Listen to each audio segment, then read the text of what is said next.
And just as we start our live stream for the first time ever, Patrick had a mistake and had to turn his lights off. This is what a live stream does to us. Welcome, folks, to the first ever Rewind of the Living Dead live stream. I am Damon Martin.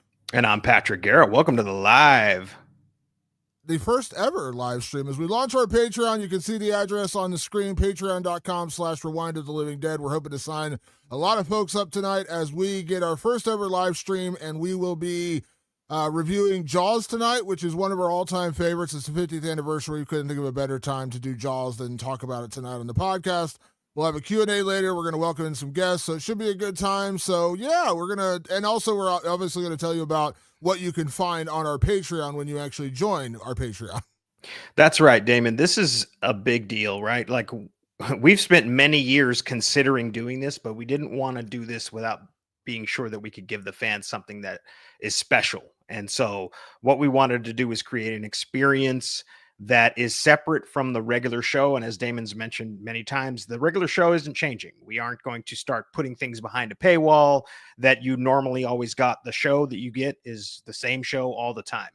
The big differences, Damon, I think are going to be one, people are now going to be able to get the show earlier than the normal release day, which is usually Tuesday nights. Now they'll be getting it the night that we record it. Now that can vary from time to time. And I made sure to put that on our Patreon to be clear. We can't always just post it on like a Thursday or a Friday night because of our different and very busy schedules. Sometimes it'll be posted later than that. But the goal is to get it to you much, much earlier than everybody else. So that's number one. Number two, if any ads start popping up, because we are part of now the Spotify network, you don't have to worry about ads. You'll be getting the raw audio that we record here on this podcast ad free. So that's another thing you get with our Patreon. But Damon, we had to go further, didn't we? And today, our patrons, and I'm going to shout out some of our patrons here in a minute because we already have some that have signed up. But today we released already 5 lost episodes. Now, when we started this podcast back in 2020, we had a lot of time on our hands, Damon. You and I were basically just sitting at home watching horror movies. Part of me kind of wants to go back to living that way. And maybe that's part of why we started this Patreon, because our job was to just sit home, watch horror movies and talk about them. We were recording like 2 episodes a week. We were really getting down at the time, and we could have done more. Honestly, we had the time on our hands to do it. And a few of those episodes slipped through the cracks, and we now have them up and running. Do you have the list in front of you, or do I need to look at it? For the lost episodes? Yes. Yeah, so we have several that I uploaded, 5 of them today, and they're all a little older, some newer, some older, but they're all within the first year and a half of us starting the podcast. So we have Don't Panic, which was the reason we reviewed that one was because at that point, I believe it was Shudder. Oh, hey, Shudder. Oh, hi, Shudder. And I believe I got an email from Shudder saying like, this is the Mexican Nightmare on Elm Street. And I was like, oh, wow, that sounds interesting. Okay, let's review that. Now, to my credit or to my discredit, I was like, at that point, we're just like, let's just review whatever. Like, we're not really going to have we're just going to pick movies to review, not knowing how big or small they were. And so we watched Don't Panic, and it was not great. Definitely not a Hispanic Nightmare on Elm Street, but we did it. And so that is out there. We also have Hellbender, which... That is another Shudder original. Hello, Shudder. Oh, hi, Shudder. That was another one that actually had a bit of hype a few years ago from a group called the Addams Family, not the people who are on Wednesday with Jenna Ortega. And they do their own kind of like small, low-budget horror films. And we heard some pretty good buzz about this movie, about like a witch and her daughter who's a witch, and it was getting some buzz. And it still gets buzz, by the way. I think they just released like the Blu-ray or the 4K for it. We didn't quite understand the hype. Let's just leave it at that. So you can listen to that episode and hear our thoughts on Hellbender. We also uploaded Summer of '84, which I think might actually be the real highlight of the lost episodes, because this was a movie we mostly enjoyed. At least I know I enjoyed. That is a movie that is based in as you can tell, 1984, but of course it was actually filmed much more recently, about a serial killer in a small town and these kids who try to hunt and find who the serial killer is. So a little Stranger Things influenced, thriller slash horror. And I will tell you this: no, this is no. I mean, it's kind of a spoiler, but it's not really a spoiler. The ending to this movie is phenomenal. This is one of my favorite endings to a movie ever. Like, I love the ending to Summer '84, and it's also got a kick-ass soundtrack. I owned it on vinyl. I would highly recommend checking that out if you have that ability as well. We also uploaded Caveat. Now, Caveat was an interesting one because this was another Shudder original. We were really stuck on Shudder there for a while. Hey, Shudder. Oh, hello. And this was a movie that was getting hype once again. I was from Australia. Was it Australia? Am I remembering that correctly? Was it Australia? Fuck if I know. Shit. I think it was. But the movie was getting a lot of hype and a lot of buzz, and so we decided to review it. And it was a rough watch. I'm not gonna lie to you. But we reviewed that one, and actually, that filmmaker's second film was, why am I forgetting the name of it, Patrick? It was one of our favorite films last year. Oh, Oddity. Oddity, thank you. Oddity, same director Oh, this behind was Irish. Caveat. This is did Irish, Oddity. right? It's Irish. Irish, thank you. Sorry. I was thinking Australian. I was saying Irish. Caveat had some issues here and there, but Oddity was phenomenal. It's the same director. And actually, I'll be honest, after watching Oddity, I've been meaning to go back and rewatch Caveat because I'm like, should I give it another chance? Because Oddity was phenomenal.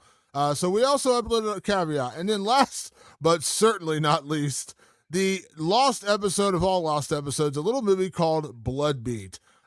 This is all Patrick Guerra. This was Patrick's suggestion. He really wanted to review this one. Would you like to tease Bloodbeat and the acid trip you go on watching that movie? Oh my God. What? I don't even know how to understand Bloodbeat. But it was one of those ones where I was like, Damon, can we release that? And you're like, we got to release this other one. This one's coming out right now. I think it's about a house in like I want to say like the Northeast that is haunted by a samurai who's super horny. I feel like that's what it's about. I should have listened to that podcast before we started today. It is an absolutely psychopathic turn into weird indie horror from the 1980s. And it's like, I've never heard anyone bring it up. I don't know about you. Did you ever hear any hype about Bloodbeat before we reviewed it?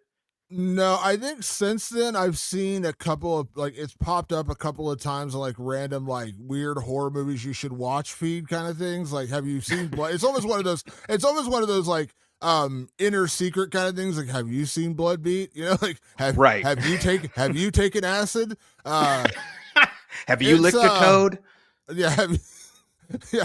Have you ever gone on psychedelics? It is a weird movie, but it's fun to review because it is wild. Like, it is a wild movie. It's such a strange movie. And that's just like a taste of what we're able to do. You know, we wanted to make sure that on launch day we had stuff ready for patrons. So something that's special just for them. So we did give you those lost episodes. Something else that's coming, and this, I really hope that this will like encourage some of our regular listeners to jump on. Our review, our wrap up, I should say, our wrap up show for the Final Destination franchise is now going to be available on our Patreon.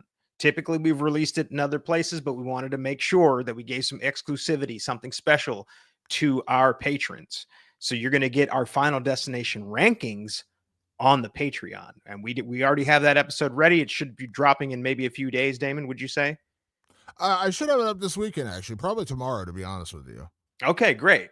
And by the way, while we're at it, Damon, I should say that the Patreon is up and live, patreon.com, Rewind of the Living Dead. We got the banner right there. You go in, you sign up, and you join the rotten ones, Damon. Those are the ones who are willing to pay. It's only $5 a month. And I know that sounds like, maybe that might sound like a lot for some people, but truth be told, you're going to get special things that are exclusive and just only for people that are on our Patreon. And I wanted to give a shout out because we already have people signed up, Damon. I think we have over 10 already. We have Gus, shout out to Gus, shout out to Rachel, shout out to, I believe it's Etal, Spooky Pony, who has been with us for a very long time. And she wrote us an incredible message because her late friend actually turned her on to the show. And she is now a lifelong fan. And crazy enough, I guess they played one of our episodes on the ride home from her friend's funeral. I was like, holy shit, like these people really liked our stuff. So Spooky, big shout out to Spooky because she's a real dedicated fan of ours. Shout out to Derek, Emmy, Aaron, Dustin, Justin, and Jack Smellington, aka Real Dumb, which is he's a buddy of mine. Thank you for the support. I appreciate friends supporting our stuff too. We don't expect that, but we really appreciate it. And if you follow Real Dumb on TikTok, he's literally one of my favorite creators on there, outside of course, the great Damon Martin, who reposts my face like once or twice a week. So I appreciate him as well. I'm just seeing that Gary Kettle just became a member. Thank you, Gary. That literally just popped up on my Patreon feed right now. So people are signing up. That's what we want to do. I have a goal, Damon, a very lofty goal. I want to get 100 people signed up. We are 10% of the way there, and we just started this podcast. Damon, it's not just the wrap up show for Final Destination. It's not just these lost episodes. We want to do stuff on a regular basis for the patrons. Do you want to get into one of the things? Because there's a few things that we have planned. Obviously, it's going to be flexible. Obviously, we're going to work with our patrons to make sure we get that experience going. But we have a couple of ideas. And so we just wanted to let people know some of the stuff that we were thinking of putting on this patron, maybe sooner than later. So I think probably one of the biggest ones, I think that's going to be really, we're hoping people are going to be receptive to, is doing a special podcast every month that you will vote on of what we review. Now, to be clear, we are horror junkies. This is a horror movie podcast, but Patrick and I are also just huge cinephiles. You and I both yesterday went and saw the new Superman movie, which yes, we did. No spoiler, just saying it's phenomenal. I loved it.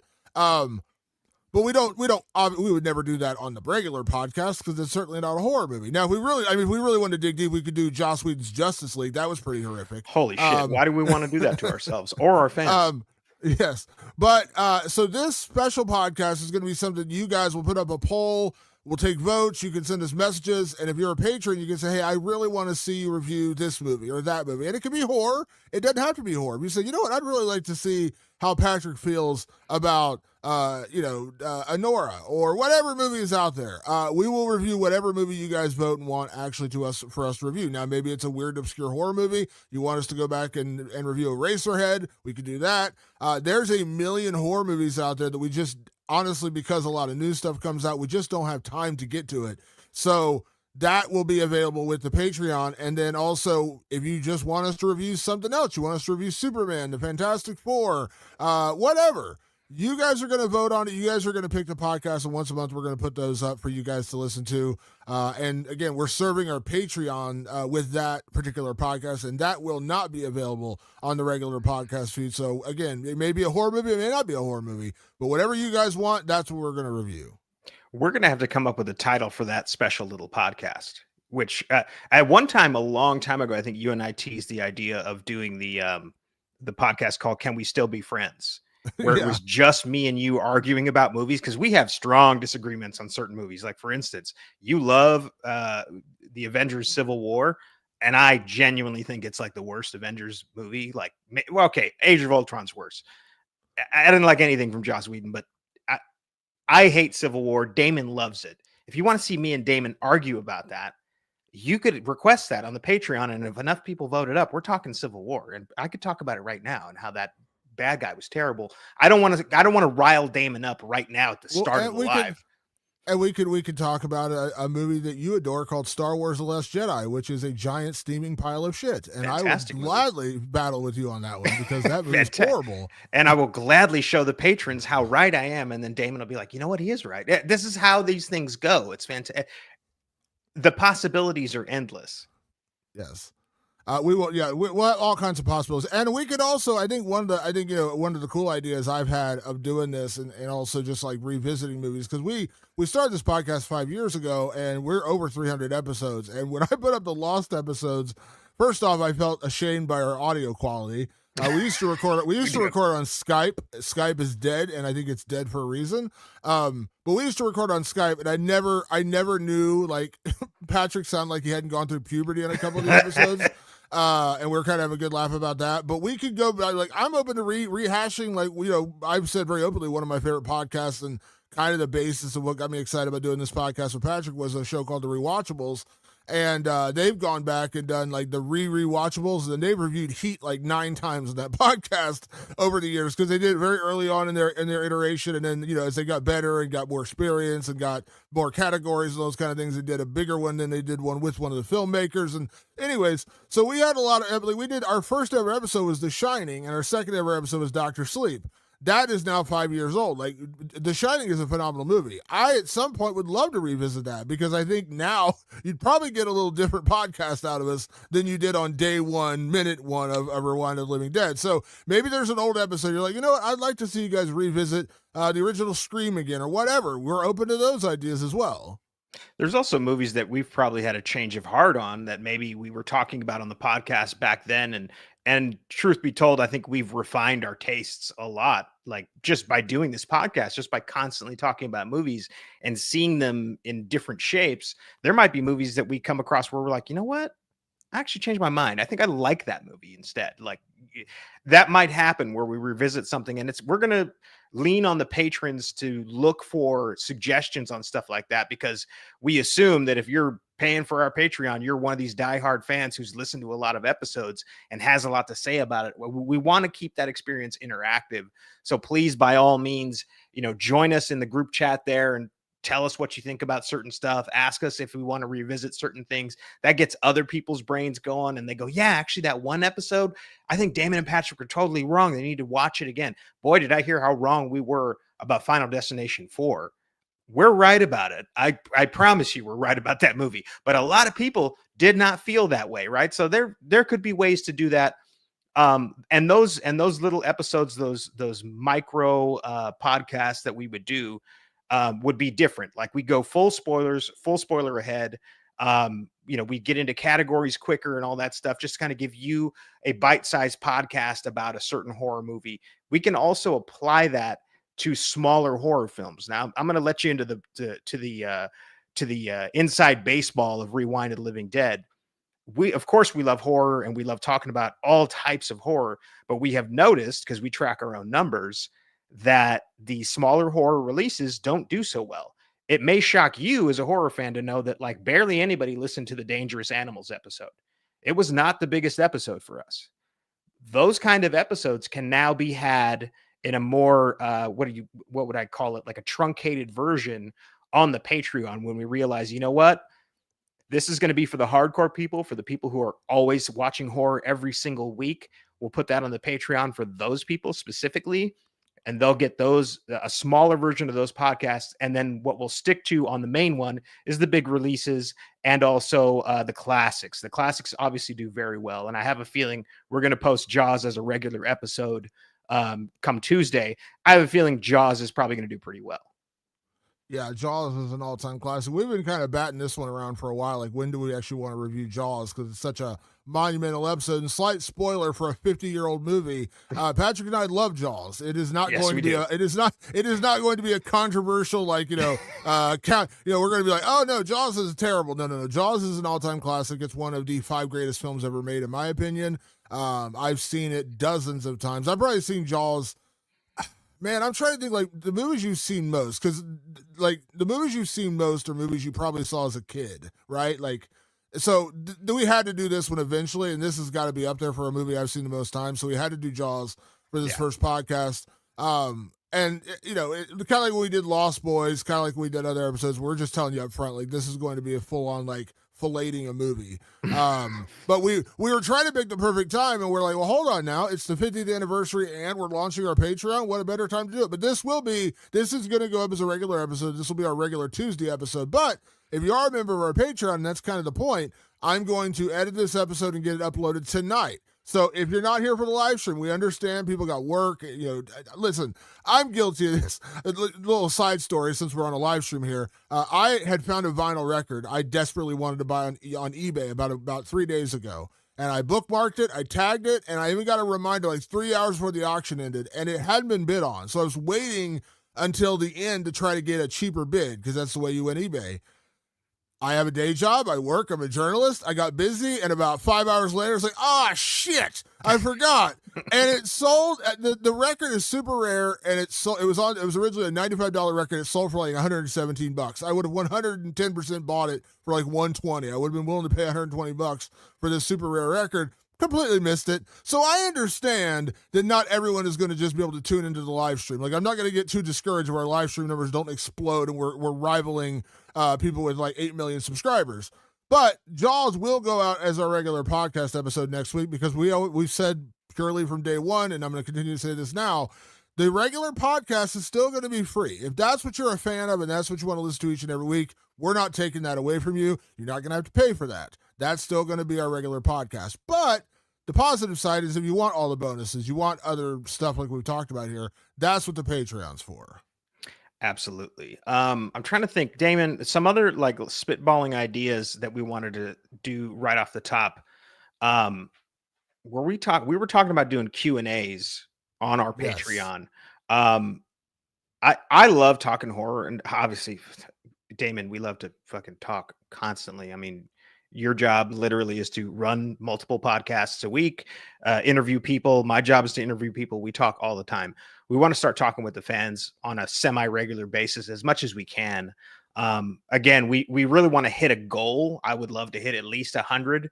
And if we hit 100 signups, that allows us to actually carve out time from our insane schedules and actually talk horror with our patrons, which would be a lot of fun. Obviously, this goes without saying, and I doubt any of our fans would have any issues with this. We're always going to ask that people be respectful, that people don't insult each other or us.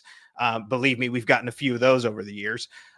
It's, you know what I mean? But opening up a little forum for people to actually talk about horror with us because we love talking about it. I'm one of those neurodivergents, Damon, that if we're at a party or if we're at a game or some shit and people go, oh, what do you like movies? 2 hours later, that person is regretting asking that question to me.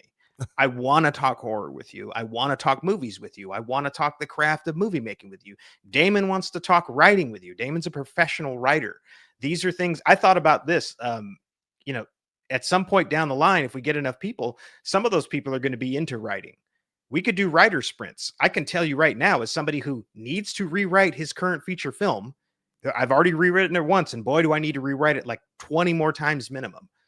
If you got on there, had 15 minutes with a group of writers, and then we're able to say, all right, now we're going to spend the next 45 minutes writing, and then after that, we're going to talk about it. You know how valuable a writer sprint is? Like that. That's so important to people who need to stay on task, who need accountability partners. These are things that we can offer on our Patreon. It's just a matter of like, can we get enough people engaged? I think we can. I think our fans are super passionate, and I'm excited to see what our Patreon brings. And Damon and I want to make this very clear. We want to be flexible. These are ideas that we're kicking out. We want to hear from you. We want to hear what you have to say about what a Patreon could mean to you from Rewind to the Living Dead. We want to help bring a fun experience to you guys. We just need more people to come. So please, by all means, share it on your social medias, share it on your Instagram stories and all that stuff. I think there's links up in mine right now. If you go to my Director Patrick Instagram, there are links for both the live show. There's a link for the Patreon itself.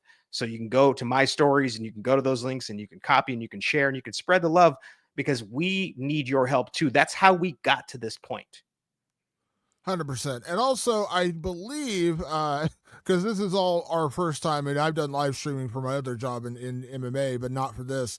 I believe we are up and running 100% on YouTube, and I don't think we're actually running on Instagram right now. And of course, I got a message earlier today saying Instagram is having a problem with third-party streaming sites. We are streaming on a third-party app, obviously, because we're not just live on one app and then live on the other one. So hopefully, I don't know if you can, Patrick, maybe post a YouTube link in our Instagram and our stories, because it looks like Instagram is not showing us right now, which sucks. And there's really no way to fix it once the live stream goes. It's just up to Meta to do it right. And unfortunately, I got a message saying Meta's live stream is not playing nice with the live streaming app. So we may only be on YouTube right now, which I know our YouTube numbers are not spectacular, not nearly as much as our Instagram. So hopefully people who are on Instagram will want to join us on the YouTube, because of course the night we're doing the live stream, Instagram is fucking up. So thank you, Mark Zuckerberg.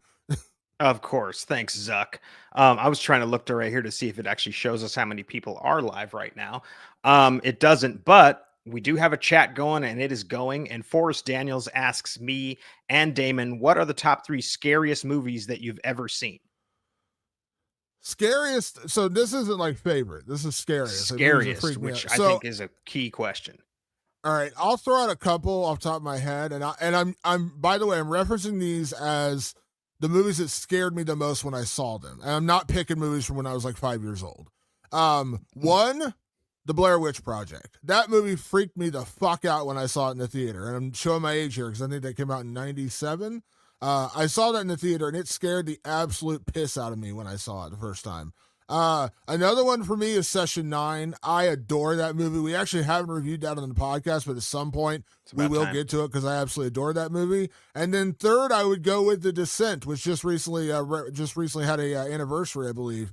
The Descent, the first time I saw that, it was like a claustrophobic nightmare. That movie is so intense and so good and so scary. So those are 3 off the top of my head that I would say definitely like scared me sitting and watching them either at home or in the theater. What about you, Patrick? I have to echo the Blair Witch. I remember so specifically the night I saw it. Well, I was with a bunch of friends. I watched it, and it was just like what am I watching? Like, and again, people got to remember the context is at the time there was a lot of debate that if it might have been real because found footage wasn't a thing back then. It existed, but it was not on this level. The marketing campaign for this was insane.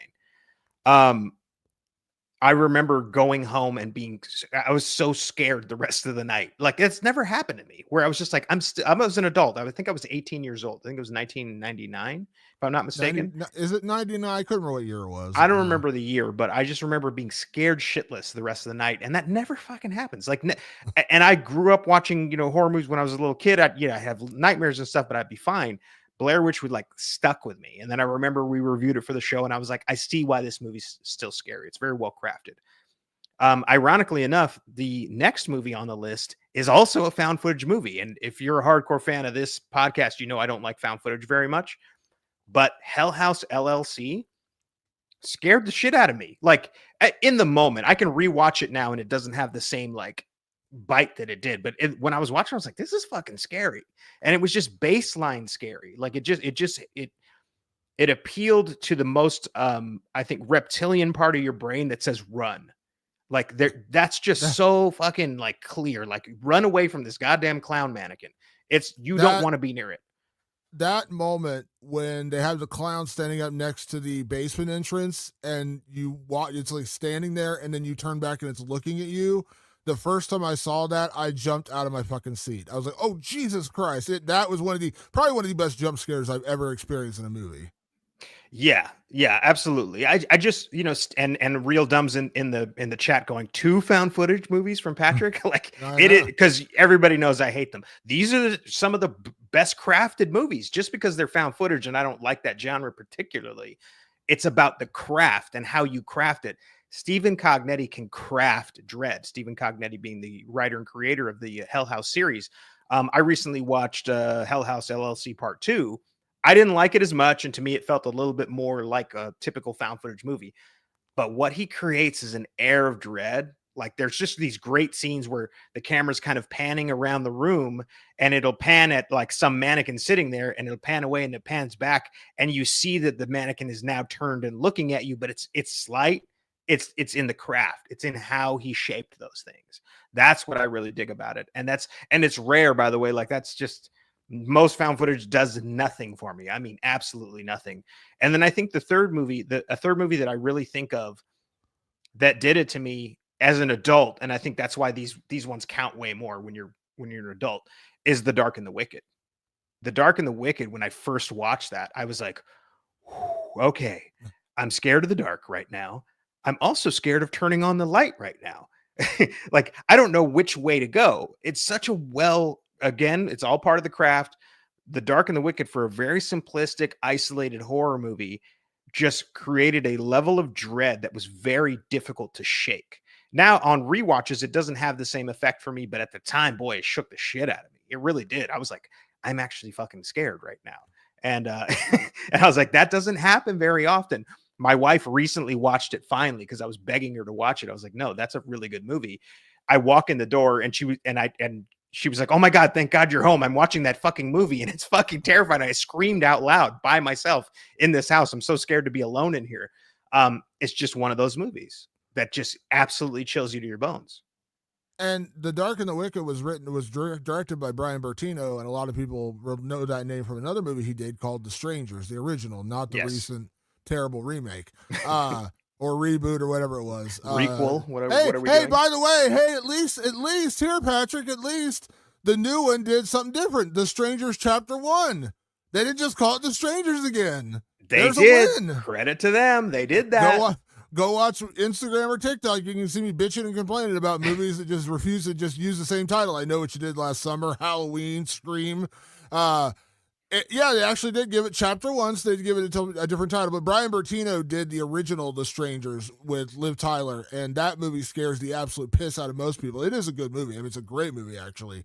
We've reviewed it on the podcast, so you can find that episode. But Brian Bertino, who did that movie, also did The Dark and the Wicked. He has another movie coming out, supposed to be this year, right? But it keeps getting delayed and pushed back, and I'm not really sure what's going on with it, but he does have another movie coming soon.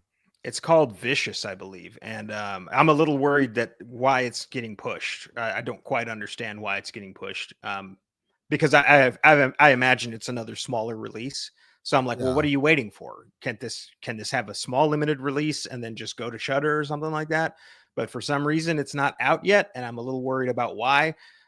It doesn't matter. I'm going to be there night one because Brian Bertino has delivered scary film after scary film. I love The Strangers. I think it's an absolute classic. It's a great exercise in efficient dread. I feel like it doesn't waste your time. There's a lot of movies that waste your time because they think they need to fill the space with things. And Brian Bertino's like, all I need to do is scare the shit out of you. All I need to do is get you to be scared to look around the corner, to be scared to look behind your back, to not see something that's coming at you. Very good in terms of crafting great scares. That's a great question. I think that's those are three examples of really, really well crafted scary films. Damon, I also saw a suggestion from will probably be your best friend Dustin Taylor. Now, you guys should have a yearly review of Halloween Ends just to see how much worse it gets. Oh, it never gets better. I promise you that. That movie is the bane in my existence, and I've said it for anyone who follows me on here, who does follow me at my day job as a mixed martial arts journalist. When I say on site with David Gordon Green, I mean on site. If me and him ever meet, it's going to be just collide and punches being thrown, because that's how much I hate that movie.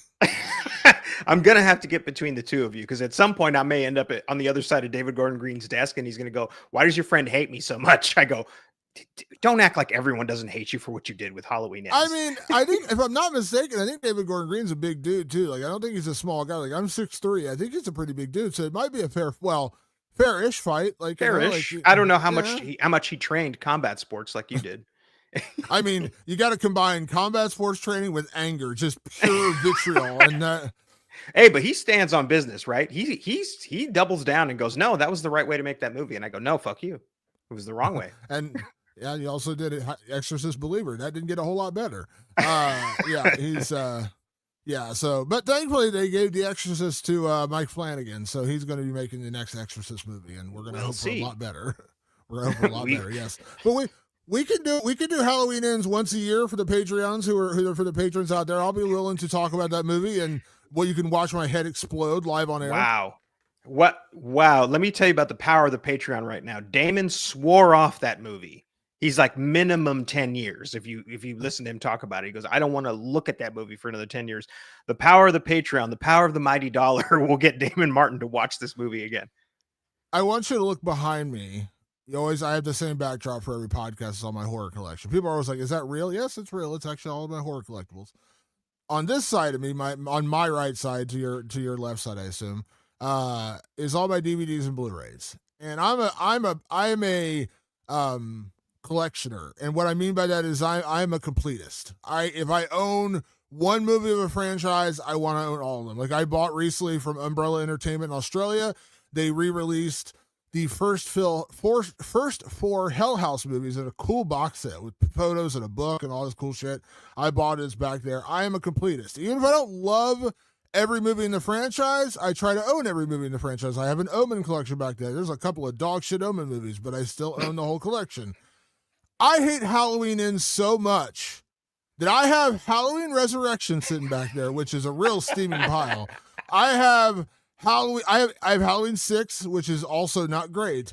I refuse to buy Halloween Ends. That's Really? the end of my collection is Halloween Kills. I refuse. That's how much I hate that movie. That even though, like, in my brain of my like psycho brain of needing to be a completist and own everything of a franchise, I can't bring myself to own Halloween Ends. I can't bring myself to put money in that man's pocket for what he did to that movie. So my Halloween set will never be complete because I refuse to own that movie. You're telling me you have Freddy's Dead. I have I have all different rounds, of course, yeah.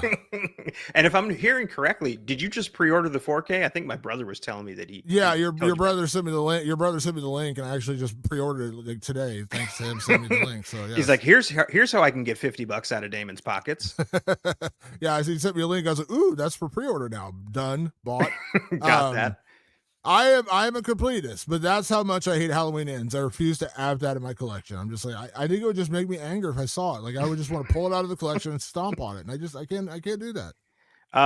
Damon, just to keep going on the Q&A here real quick, Jamaica Robinson asks, which horror/scary movie has made you cry the most? Admittedly, was one of those people having a good cry at both A Quiet Place Day 1 and 28 years later after a lot of loss in my own life. Damon, I'm going to have to echo Jamaica right there. Like, I cried at both of those movies. I ugly cried at 28 years later. And I cried. I had tears coming for sure in Quiet Place Day 1. Those are two movies, two scary films, I would say, or two horror movies that definitely got me in the feels. Did anything else for you? I'm trying to think. Like I could tell you the movie that made me cry the most, but it's not Halloween a horror Ends? movie. No, that's pain. That's pain. It's different. The movie that actually made me cry the most, actually in the theater, and I'm like, I saw it one time, I'll never watch it again. It is horrific. It's not a horror movie, but it's horrific. Is The Green Mile. Oh, yeah. That movie made me bawl like a child. And the other one that made me bawl like a child when I actually was a child, where I cried and I cried and cried and cried in the theater, was Transformers the movie when Optimus Prime dies. I was bawling like I mean, I was a child when I saw it, but that movie hit me so hard when Optimus Prime dies. I was bawling. I know there's aren't horror movies, but I can tell you, like, The Green Mile hit me so hard, and I saw that as an adult. I saw it in the theater when it came out. That movie hit me so hard, I've never watched it again. I saw it the one time in the theater. I've never been able to watch it again. That movie fucked me up. Like, it made me so sad and just I was broken after that movie. I've never watched it again. I've seen Transformers the movie numerous times since then, but when I was a child, man, that movie wrecked me. I would say, speaking of crying when I was a kid, this sort of classifies as horror. Terminator 2. When Arnold is lowered into the lava, I couldn't hold back the tears. It was literally like, the end of Old Yeller. You're like, you can't shoot the dog. I got it. Sorry, there's a Monster Squad. When I saw Monster Squad as a kid, I still cry at Monster Squad. I don't give a shit. When is it Evie? Phoebe. That's right. It's Phoebe. Yeah. When her and Frankenstein are holding on to each other, I go, no. She's like, don't go, Frankenstein, don't go. Oh my God, it pulls the heartstrings so hard. I'm sorry, I didn't mean to interrupt. I just wanted to tell you that I thought about that. No, you're right. You're 100% right. Someone else said E.T., which, by the way, I think E.T. has a lot of horror elements in it, like the kind of the reveal up to E.T. E.T. could get you in the feels if you're watching it at the right moment, for sure. But T2 got me as a kid. And I remember my brother's girlfriend was with us too, because my older brother took me to see it. And she was like pissed after the movie. She's like, "The fucking bastards! Why'd they kill him?" I'm like, "Yeah, it was fucked up." Yeah, that's a good one. Yeah, I don't know. It's weird. Like I know there are horror movies that have messed me up like that before, but I always, in my head, I just always remember The Green Mile. I was there with my girlfriend at the time, and I think we went and saw it with like her parents or something. I can't remember. And I just remember just bawling in the theater. Like I was just crying like a child, and I was not a child at that point. That movie fucked me up so bad. Like that just wrecked me, and I've never been the same. And I've never rewatched it. To this day, I've never rewatched The Green Mile. I don't know if I ever will. Because that movie messed me up so bad. So it's not horror, I know, but there are definitely horror movies like that. Like I'm trying to think of like deaths that have just really wrecked me in horror films. Because it did make me cry, but I know and I think that's only because it was such pure shock. but like the end of The Mist, when I saw that, like that ending, like I didn't cry, but only because I was so stunned that I couldn't believe what I was watching. That's the greatest ending of all time. Any movie, horror, I don't give a shit. The end of The Mist, which is a horror movie, straight up, I think it's the greatest ending of any movie ever. And my buddy Real Dumb's girlfriend the other day was like enraged about that ending. She's like, "Hell no! All he had to wait was 5 minutes." I go, "That's the point. That is exactly the point. He was that close to being saved, and he had to do that." I'm not going to spoil The Mist for somebody who, by chance, hasn't listened. I'm sure everyone here has seen The Mist, but just in case, it is simply the best ending of all time. Like even Stephen King, Darabont rewrote that ending based on a different thing from the novella, and he was like, "Yep, that's a better ending. That's definitely a better ending than what I came up with." Yeah, it's a ending to end all endings. It is. And we reviewed that also on the podcast, so you can find it out there. It is. Yeah, I don't know that I don't know that I could rank anything higher now that I really think about it. Like it may be the greatest ending to a movie ever because it was a movie that when it ended, I was just like literally my eyes were out of my head and I was like, what the fuck did I just see? That is so like, jaw dropping. In any other situation, I probably would have cried. Like I probably would have been like, "Oh no, I can't believe this happened!" But in that moment, I was just so stunned. I felt numb. I was like, "What the fuck?" I glitched out. I just went full buffers. I was like, "What the fuck?" Yeah, it's a glitch worthy movie for sure. Yeah, that's a good one. That's definitely a good one. Yeah, there's nothing wrong with good. Like, I mean, I'm not gonna lie. Like, you want to talk about like just crying in general. You want to show like I'll show emotion. When Opie died in Sons of Anarchy, I'm sorry that I'm spoiling it. And Tara too. I was a mess. I was which an absolute mess. What was the second one? Tara. Oh, when Tara died. Yeah. Oh, some people were cheering when Tara died. I was not. I was not. I was just like that was those two and that show. That one really hit me pretty hard. That was like fucked me up for sure. Yeah, I was a hardcore Sons of Anarchy fan, so not horror, but I'm not afraid to show some emotion. Tara's death was horrific, though. Oh, it was. I remember my friend texted me and he's like, "Dude, what the fuck? Like that death was crazy intense." I mean, she fucking here's Peg Bundy stabbing someone with a barbecue fork through the back of the head like multiple times, like a hardcore fucking death. Yeah, Kurt Sutter did not pull punches in that show.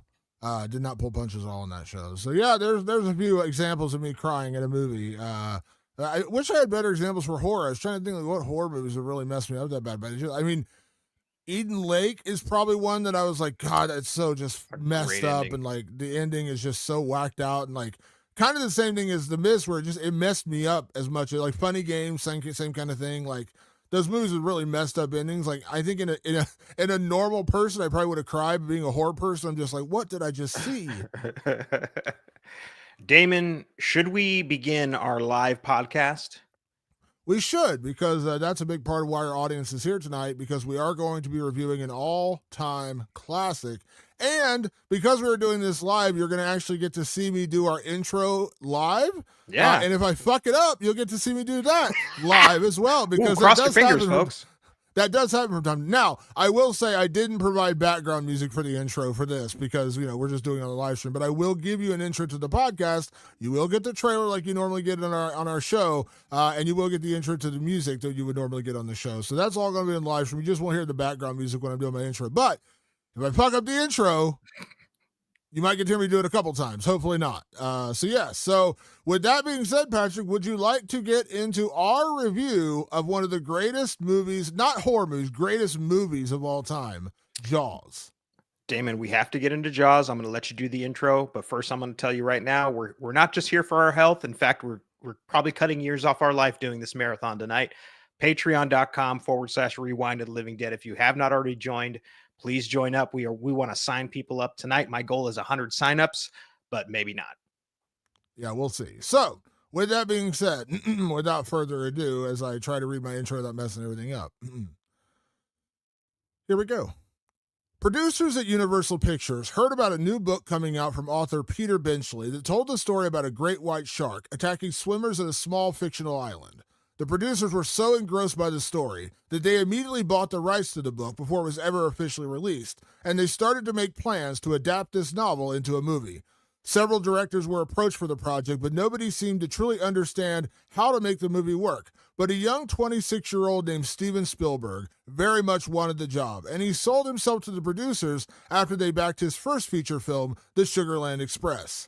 Spielberg tackled Benchley's novel, making some key changes from the book, in particular some of the interactions between the lead characters, but at the heart of it all, the story involved a small-town police chief, a scientist, and a shark hunter going after a killer creature in the sea. The entire project was an utter disaster, with filming going over budget and taking far too long to finish, not to mention a mechanical shark named Bruce that just did not want to cooperate. The film opened and immediately exploded at the box office with earnings over $100 million in the first 60 days of release, something completely unheard of before. It was the first true summer blockbuster and a movie that made people never want to go in the water again.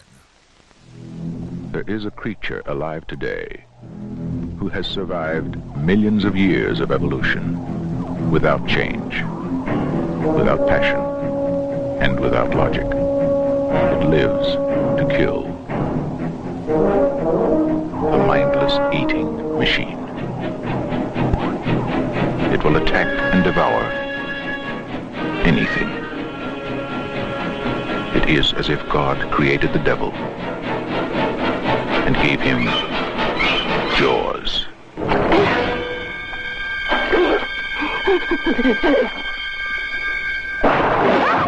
Roy Scheider, Robert Shaw, Richard Dreyfuss. You're going to need a bigger boat. From the best-selling novel, Jaws, rated PG, maybe too intense for younger children. In the latest episode of Rewind of the Living Dead, we're going to say farewell and adieu to you fair Spanish ladies and go get a bigger boat as we review the 1975 classic, Jaws.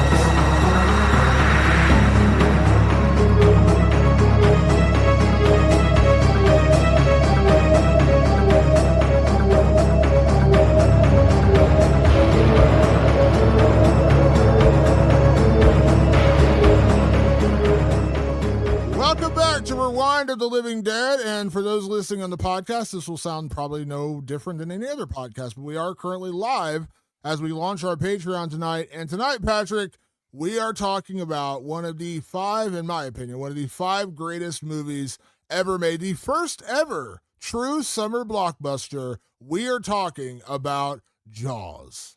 Oh, Damon, we are talking Jaws. Yes, starring the likes of Lorraine Gray, Richard Dreyfuss as Hooper, Robert Shaw as Quint, and Roy Scheider as Brody.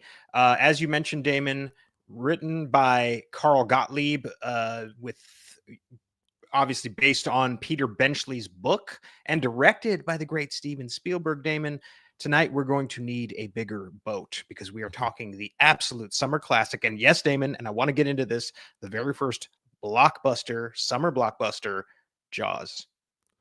You mentioned right there the line, and I mentioned in the intro as well. You're going to need a bigger boat. Is that the most misquoted movie quote of all time? Because everyone thinks it's we're going to need a bigger boat. It's you're going to need a bigger boat. Yeah, you're going to need a bigger boat. Yeah, it's so funny because that's got to be one of the ones that gets misquoted the most. To tell you my true passion of how much I love this movie, I have a giant Quint painting poster in my living room. And my dog, which is also an homage to Kevin Smith, because Kevin Smith is a massive Jaws fan. And if you watch any of his movies, he's named a lot of his characters after characters from Jaws. My second puppy, one of the loves of my lives of my dogs, his name is Brody Bruce Martin. Brody is also from Mallrats, but Brody, of course, from this movie. And then Bruce was the name of the mechanical shark. So my dog, the joy of my life, my little Boston Terrier, his name is Brody Bruce Martin. That's how much I love Jaws. I named my dog after the characters in Jaws. That's very cute, Damon. And how apropos that we talk about Jaws on what tonight is a very one of the touchstones of, I think, our podcast, because we are doing this live. We have a live audience on YouTube that is listening to us. But not only that, we are launching our Patreon. So if you're listening to this and you didn't get to listen live when we recorded this, patreon.com/rewind of the living dead. We want to get everyone signed up. We want to have a lot of fun with you. So please, by all means, join us on our Patreon. But yes, when we first started this podcast, we opened up with The Shining. Shining is an absolute horror classic, one of the better films ever made because it's from one of the greatest filmmakers ever, Stanley Kubrick. Steven Spielberg invented the blockbuster with this film. This isn't just a great horror movie. This isn't just a good shark movie. Probably the best shark movie, let's be honest. I don't think there's a better one. I'd love to hear someone give an example of a better shark movie than Jaws. This is the shark movie, the definitive shark movie. And it is, I remember a few years ago, my brother and I went to go see it in the theater because even though I've seen it countless times, I said, I have to know what it was like back in, 1973, 72? 75 when it came out. 1975. What on earth was going on in people's minds when they sat in a dark theater and this movie came on? And people in our chat are going, oh my gosh, this was a PG movie. Yeah. Damon, I got a little anecdote for you that doesn't involve me particularly, but it involves the most important person in my life. That's my wife. She was, I believe, 4 or 5 years old in her pre-K classroom. Now, there's a rule in California that you are not allowed to show a movie rated above PG. It's got to be PG or G or for kids, period. So some TK organizer, teacher person was like, well, this movie's PG. She puts it on for a bunch of TKers and plays it all the way through. I'm assuming she just played it and walked away, right? Because it was like, it wasn't a classroom. It was like, it's where you keep kids who, they're in between school. And those little children sat down and watched Jaws. My wife said she could not go in a bathtub after that. Can you imagine being 5 years old and being like, hey, watch this? Your little 4 or 5 year old brain that doesn't know much of anything. Watch this movie. This is a fucking horrific movie, Damon. I mean, like this, if you aren't scared of the water, you will be after this movie. It's a perfect examination of being afraid of big giant teeth in the water. Imagine being 4.5 years old and watching this for the first time. What I think is so great about Jaws and what's so effective about Jaws, first off, I'm with your wife. I, to this day, do not like going in the ocean. I was in San Diego a few years ago. My girlfriend was like obsessed with wanting to go to the beach. And we went to the beach, we got food, and she's like, you gotta come in the ocean. Like you never swam. I've been in the ocean, but I've never swam in the ocean. I've been on boats in the ocean, and she's like, you got to get in the ocean. It's like, all right, I'll go, but you're not going to get me into any water higher than waist deep because fuck that noise. And that is 100% a result of watching Jaws when they tell you that sharks typically attack in 3 feet of water. That line has stuck with me from the first time I saw this movie when I was like 9 or 10 to this day. Now, I understand, like, there's so much more to sharks than what they show you in Jaws, but that movie messed me up so badly that I'm just like, no, I'm good. I can go waist high. That's about it. You're not getting me any deeper than that. To this day, I still hold on to that truth, and I will not break it for anybody. But here's what I think is so special about Jaws that I think separates this movie from a lot of other horror movies in the 70s. And we've talked about this on the show before. We reviewed the original Halloween, John Carpenter's classic, not the 2018 movie with the same exact fucking name. The original Jaws is a classic, and it really did set forth a different style of filmmaking for slashers, the point of view, the way that John Carpenter scored that movie. It is a masterpiece. But if we had one, I wouldn't say complaint, just one, I guess, minor criticism watching it years later, is we're like, it just isn't that scary by today's standards. Like in 1978, it was considered the scariest movie of all time. Right.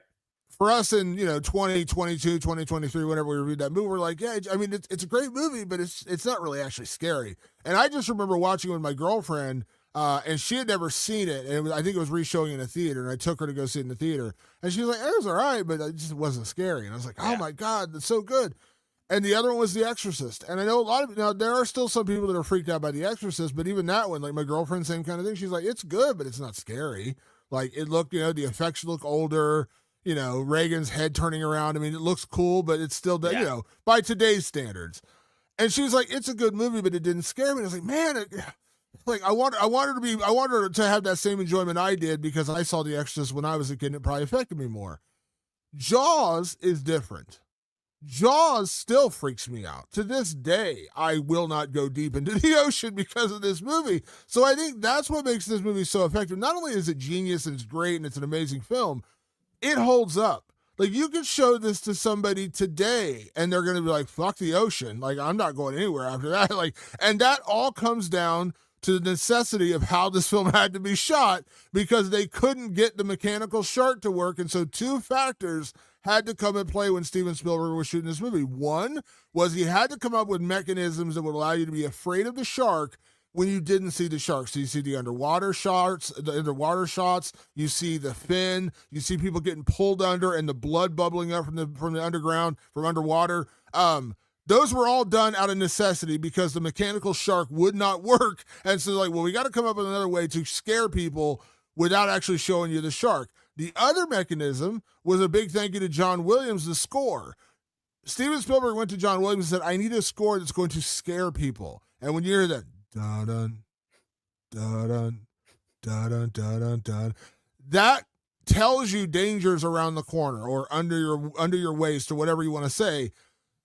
And that's all done out of necessity because the fucking mechanical shark wouldn't work. And so, like, we got to figure out another way to scare people. But it works so well that it remains one of the most terrifying movies of all time because of those mechanisms. It's interesting you bring up Exorcist, and we talked about it on the show, and that's an absolutely brilliant film.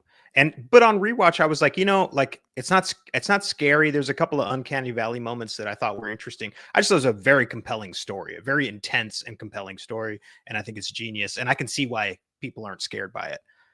The thing that they tapped into with Jaws was primal. It was like, this is dark water. This is something you can't fully see.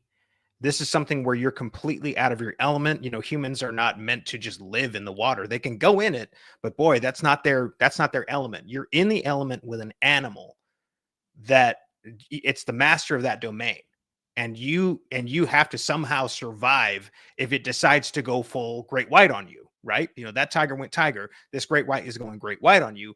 And there's not really much you can do. As a filmmaker, this movie terrifies me. When I sit and watch it and I realize young Steven Spielberg, who I think was like 27 at the time, something like that, which is unreal. 26 years old. You want to feel unaccomplished. Think about this. Steven Spielberg's directing this at 26. What was I doing at 26? Like his second movie too, by the way. Like I think he had already done the other one. I forget its name. The Sugarland Express was the first movie, and then this one. And you're just like, you're going to shoot this on the ocean? Yes. Like on the ocean, not in a tank. Not in a tank. We're going on the ocean. I just shot something like basically in the backyard of my house, and it took 3 months to make. He's going into the ocean with a mechanical shark. They put said mechanical shark named Bruce in the water, and they go, funny thing about putting mechanics into salt water in 1973 or whatever year they started shooting the movie. Funny thing, these mechanics don't work great in salt water. Oh, really? Yeah. You know how the part where you want the thing to chomp? It's not working, Steve. What do we do? We're going to improvise.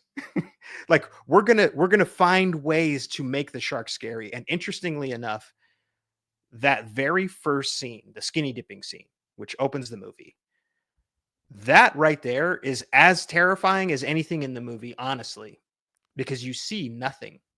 And we've said it time and time again, there's nothing new about this statement. What you leave up to the audience's imagination can often be so much more terrifying than showing the thing. Jaws is the perfect lesson in that. This woman gets into the water, she dives in, she's swimming around, and there's just this building of tension. She's in dark water. That's scary enough as it is. She's naked. There's a vulnerability to that. I think, I don't know if they were just like, hey, let's get a naked chick on screen, or they were just like, no, there's a vulnerability to your parts being out and exposed. There's that. And then there's the music. And then there's the camera shots that keep building what's happening. And then, Damon, she starts to get yanked across the water. First of all, nothing about that's realistic. If you've ever seen a shark attack, shark attacks don't happen like that. It's usually bite and move on. Bite, thrash, move on is usually how it works. I've seen a few. It's terrifying nonetheless, but nothing gets dragged in the water like that.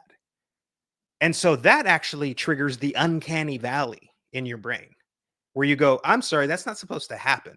Like even if that I'm supposed to believe that's a shark down there, that's not supposed to happen. That feels wrong. And the way she's being dragged, just it seems so strange. And I believe it's a stunt woman, if I'm not mistaken, who was or she lied about being a stunt woman or something like that. And she's like, I can do it. They got her on this cable rig and they're yanking her back and forth across this little lagoon. And then she holds on to the buoy. And then finally she gets ripped away. Like that was her last like grasp of trying to survive, like her last human instinct to like grab onto something, and then she gets dragged away. But you never see what did it. That's so fucking scary. And I was just sitting there watching it, and it's not like, it's not like scaring me. I'm not like looking over my back.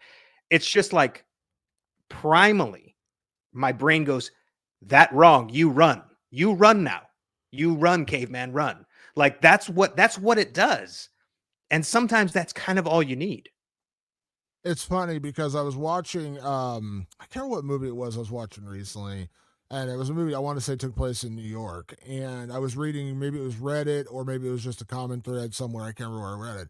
But they were like, great movie, but you can tell that's not New York. You can tell it's filmed in Toronto or Cleveland or wherever they normally make things look like New York. And if you're a hardcore New Yorker, you recognize right away, like, that's not really New York. Like they're having another film. They're having another city stand in for New York. But the rest of the world, who maybe doesn't know New York that intimately or hasn't been there like 20 times like I have, or probably more so for you, they're like, oh, this is New York. It's skyscrapers and busy streets and, just the hallmarks of what you think of New York. So while hardcore New Yorkers are like, that's not New York, the rest of the world is like, that's New York.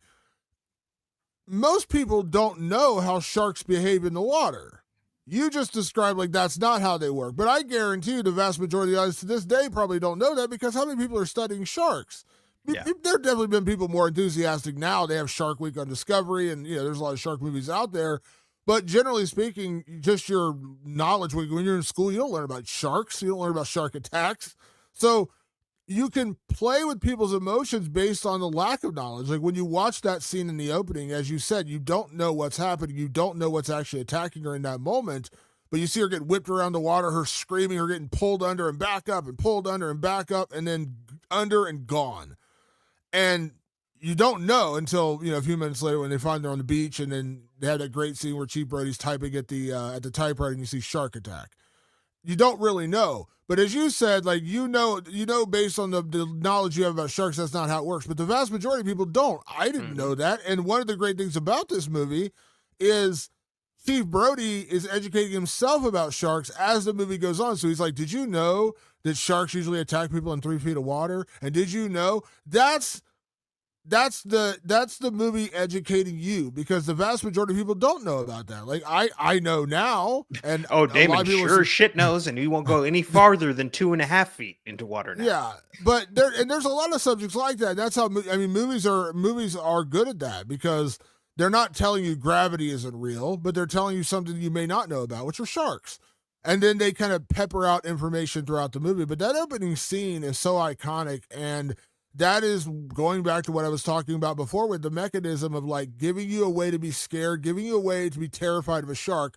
And in that moment, you don't even know if it's a shark. You don't know that it's a shark, but it works so well. And then you think about the opening scene with Chief Brody getting the phone call and him getting up, and you see his family and his kids, and a bit of a stranger in a strange land. You can tell he's like, kind of when they're talking about being in the yard, he's like, don't you mean yard? I'm going to take the car out to the parking, right? And he does the Boston accent. And he goes there, and they go to the beach, and he has a conversation with the kid who passed out, and he's like, oh, so she ran out on you? He's like, no, sir. And then he hears the whistle from his deputy, and the deputy's shaking and convulsing almost, and you go over and you see the hand, crabs crawling over the dead hand in the sand, and that's when you realize something horrific has happened. It is one of the best openings best like 10 minutes of an opening scene of a movie ever made.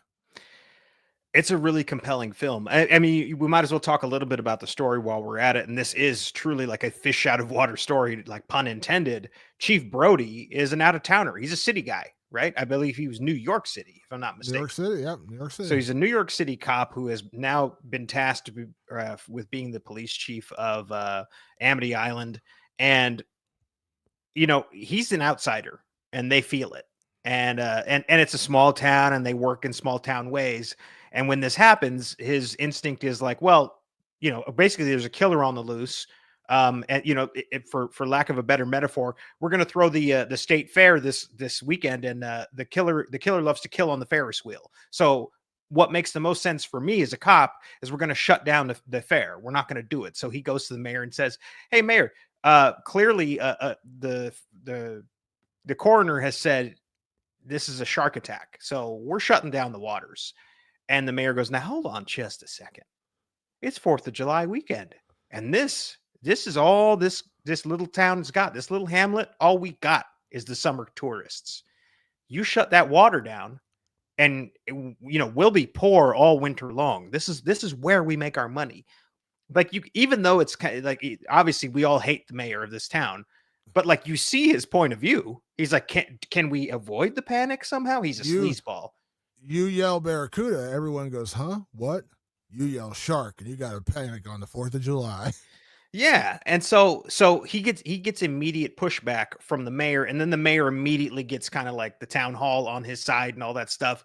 So that way how timely is this? It's just like where they go, "Hey, what if instead of getting people scared about this, we lie about it so we can get what we want?"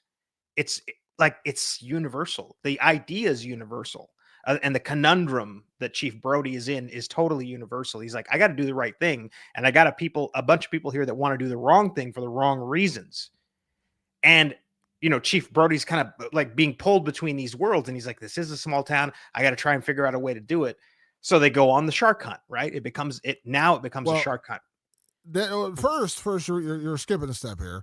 First is, he says it's a boating accident, is what the coroner tells me. He's like, "Oh, it's a boating accident." He's like, That's okay. after the mayor's massaged him, though. Well, yeah, he does. But he says, "Well, it's a boating accident." He's like, "Okay." He's like, "You're willing to change your report?" He's like, "I am." He's like, "Okay."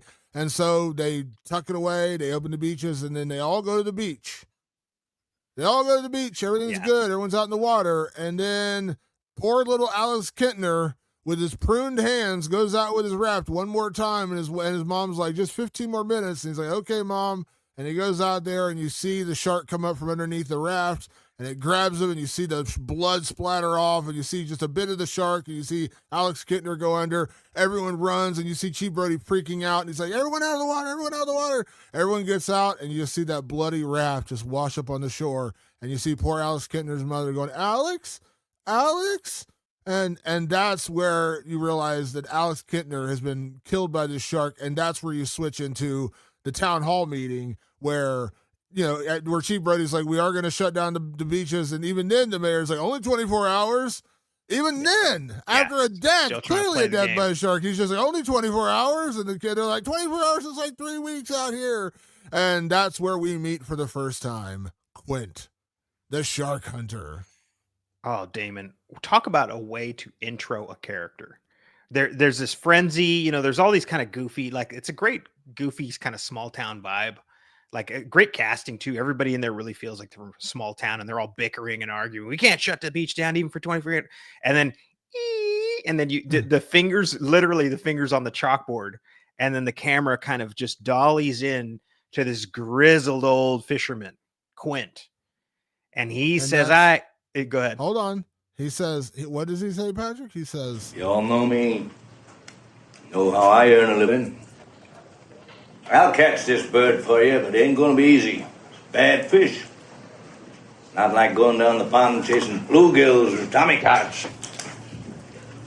This shark, swallow you whole. Shaking, tenderizing, down you go. And we gotta do it quick. That'll bring back the tourists. That'll put all your businesses on a paying basis. But it's not going to be pleasant. I value my neck a lot more than $3,000, Chief.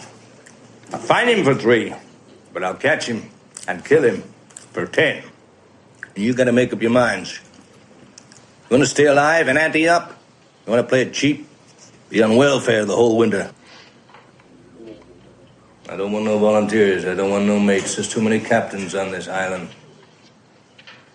$10,000 for me by myself. For that you get the head, the tail, the whole damn thing. The head, the tail, the whole damn thing. Thing. One of the greatest character entrances ever. It's incredible. And he has such a command in that moment, right? Like everybody is, they sound like, honking horns. And here comes this kind of gruff and grim and just sort of at ease guy. And he's like, I'm gonna lay it all out for you. I know the ins and the outs of all. I know what you need. I know how to get it for you. You gonna make the choice?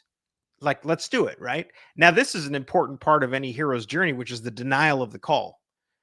He's asking for $10,000 in 1974. That's too much money. That's too much money. This is a small town. We still can't do it. We still don't have people coming in and buying ice cream yet. I can't give you 10 grand, even though he's saying don't cheap out because you got a killer shark on your hands. I know what you're up against. So they deny the call. And that is the key to any great movie, is denying the call. So they go, nah, it's a little expensive. We'll just have a little journey tomorrow. We'll get all that. We have our little $3,000 for the shark. We'll send all these fishermen out there. The next day, it's like the dopiest guy after the dopiest guy going out there. Some guy's got running around with dynamite in his hands and shit like that, shotguns. They don't know what the fuck they're doing. And they're going to go out there and they're going to try and find this shark. Damon, they find a tiger shark, if I'm not mistaken. Yeah, correct. A what? Tiger shark. I absolutely loved the scene where they have the tiger shark up on the hook. And this is when we introduce Hooper, Richard Dreyfuss's character. And he's a scientist and he knows his shit. He understands sharks. These people are, they're simpler folk. Okay. They don't have a scientific background, education, and money like Hooper does. He walks in there and he's doing his little measuring tape and he's looking at the bite and all that stuff. He's going, it's not your shark. And the guys, and just some goobers going, it's a big enough mouth, isn't it? That's fine. We did it. And I'm looking and I'm going, boy, shit ain't changed much. That's how people would be today. Be like, hey, we got the thing. It's not the thing. Like the bite's twice that big. And you're telling me that's the thing? That's not the thing. It's thing enough. Yeah, and when you meet Richard Dreyfuss, when you meet Hooper for the first time, he says, I think I should see the remains of the first girl. And he takes him to see Christy Watkins. And he pulls out the remains of her in like tubs because that's all that's left. And he's like gasping when he sees it. And he pulls out, he's like, well, this is not a boating accident. And it wasn't Coral Reef and it wasn't Jack the Ripper. It's a shark, a big one. He knows, and he knows the coroner lied his ass off because he was trying to keep the business for the town. And that's where they go to the pier and they see the tiger shark all strung up. They're taking photos for the paper and everyone's celebrating. Mayor Vaughn he is euphoric with excitement because they can have their July 4th celebration. And as you mentioned, Hooper's like, not the correct bite radius. He's like, I'm not saying it's not the shark. I'm saying it may not be the shark. The easiest way we can confirm is to open it up. This animal's digestion is very slow and we can see what's inside. and Mayor Vaughn, which by the way, this might be the one time I agree with Mayor Vaughn. He's like, I'm not going to open up a shark and see that little Kittner boy spill out all over the dock. I'm like, that's probably a fair idea. He was right about that. And then this is what is a perfect movie, Patrick. The only moment in this movie that makes me angry is Mrs. Kintner coming up and slapping Chief Brody when she says, you knew there was a shark and you let us out there anyways. I'm not saying in her emotional grief of losing her son, she shouldn't have done that. I was angry because I'm like, go smack the fucking mayor. He's the douche in all this. He's the problem. He stopped Chief Brody from closing the beaches. I was like, that every time I watch that scene, it gives me a visceral reaction because I'm just like, you are hitting the wrong person, lady. But Damon, it goes hand in hand with what I was talking about, the guy going big enough. It's the same thing where people end up blaming the wrong person because someone else is trying to get one over on everybody. And they go, oh, I can scapegoat this guy. It's crazy how timely this movie still is when you look at the politics of it. I don't mean like literal I don't mean like Democrat, Republican. I just mean like the social politics of it all. The social politics of the whole thing are still relevant to this day, where it's like people just want the bottom line. They just want to feel satiated. They want to feel satisfied. They want to feel heard. And so in that moment, she was going to feel good by slapping the chief. She's like, or not feel good, but she was going to be like, I'm holding you accountable. He knows damn well he can't go, it's the mayor's fault. I tried to shut the beach down. He knows it's not going to help anything. That's a character trait. That's part of his rooting resume. He takes the slap for the mayor. You and I both know the mayor's the fucking son of a bitch here. but Brody is willing to take the brunt of it. He goes, you know what? At the end of the day, she looks to me for protection, and she lost her son, and she believes the police chief is supposed to protect the kids. I got to take that brunt, no matter what this shady ass leisure suit wearing motherfucker is doing in the background. She believes it all comes down on me, so I got to do something about it. And that pushes him over the edge. And they decide, him and Hooper decide together, I guess we better go back and go, let's get the money. Let's get the money, and let's hire Quint, because we know Quint can hold do on. it. You're What step am I missing here, Damon? Come on, you're missing steps here. Help me. He goes to Brody's house where he's having dinner, and obviously Chief Brody is still very despondent from the day they had. And he sits down and he says that, he's like, listen, if you want to prove it, we need to go cut that shark open and see what is inside. And he said, it might be the only way we know for sure. So they go out to the pier and they cut it open. It's got a license plate and a can, all this other stuff, a couple of fishes in there. And he's like, that's it. And he's like, so it's not in there. And Hooper tells him, he's like, you got a bigger problem on your hands, Martin. He's like, there's still a shark out there with a mouth about this big. He said, we're going to go look for him. He's a night feeder. And he's like, on the ocean? He's like, well, you're not going to find him on land. And so they go out in Hooper's boat, and Chief's, having the bottle of wine. He's a little drunk. And he goes out into the water, and they're like, there's something out there. He has sonar. He has all the cool equipment in his boat. He's rich. He mentions, he's like, me or the whole family. But he's like, oh no, I'm rich. Yeah. He's like, me or the whole family. Family's money. Yeah. And they go out and they find there's an object in the ocean. They can see it in sonar. And so Hooper puts on his scuba gear and hops out and goes looking for what's under there. And he finds a boat. It's all chewed up and gnarled up. And he goes down and he finds in the hull of the boat, he finds a giant tooth, the tooth of a great white. And then Ben Gardner pops up and says, hello. And it scares the piss out of Hooper, us, and every person that's ever watched this movie. That moment didn't shock you. There's something wrong with you. Because the first time I saw this movie, I remember, it's like, oh my God, very jolting. And he jumps up in the water and he tells Brody, what happened. And so they desperately plead with the mayor. You got to shut down the beaches. You're going to have another incident. And the mayor's just like, you just don't understand our problems. And Hooper tries to tell him what he's dealing with. Mr. Vaughn, what we are dealing with here is a perfect engine, an eating machine. It's really a miracle of evolution. All this machine does is swim and eat and make little sharks. And that's all. That's it. That's it. A miracle of evolution. Yet Mayor Vaughn is like, no, I'm good. We're going to open the beaches. July 4th tomorrow, and it's going to be the biggest summer we've ever had. My favorite parts of the movie is when Mayor Vaughn is being interviewed on the beach, and he's like, well, there was a rumor that some swimmers got injured, but you can see the beaches are open, everything's beautiful, we're all good. He didn't say shark, didn't say the word. He's like, well, there was a rumor that some swimmers got injured. No, yeah. A little boy and a girl got eaten alive, but sure, some swimmers got injured. Yeah, that. You're right, Damon. That is a key critical thing where they go, look, we have more evidence here, and the mayor's denying the call. The mayor has gotten at least 3 very solid notifications at this point that there is something out there attacking people, and he continues to ignore it. Excuse me, it's daytime over here. The cars are blaring by. And so they have their beach day because the mayor needs to show the tourists, hey man, you guys need to come on out. Like, Amity's all right. Don't believe the hype. Don't believe the rumors. Everybody's out on the beach. They're keeping their toes just out of the water. And he comes up to, hey, Earl, or whatever the fuck guy's name is. He goes, get in the goddamn water. Like, no one's getting in the water. Finally, this guy gets in the water, and it kind of gets everybody to relax and go in the water.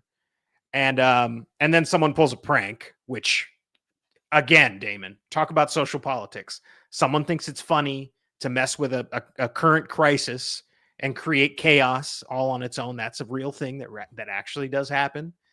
And I do like the brother just selling out his brother. He's like, he made me do it. He told me to do it. Damon, I got 2 brothers that hang out here. Believe me, when they get in trouble, one gives the other up immediately. And while that distraction's happening, a 4th attack happens. Excuse me. A 4th attack happens, very horrific. And now Chief Brody's son was a part of the danger. and he ends up in the hospital in shock because he watched a guy get eaten by the goddamn shark. The mayor can't deny anything anymore. It's over. They just ruined it with the television cameras and everything there. Great job, mayor asshole. You did it. Like, He's you got the what real you villain want. of this movie. He is the real villain of this movie.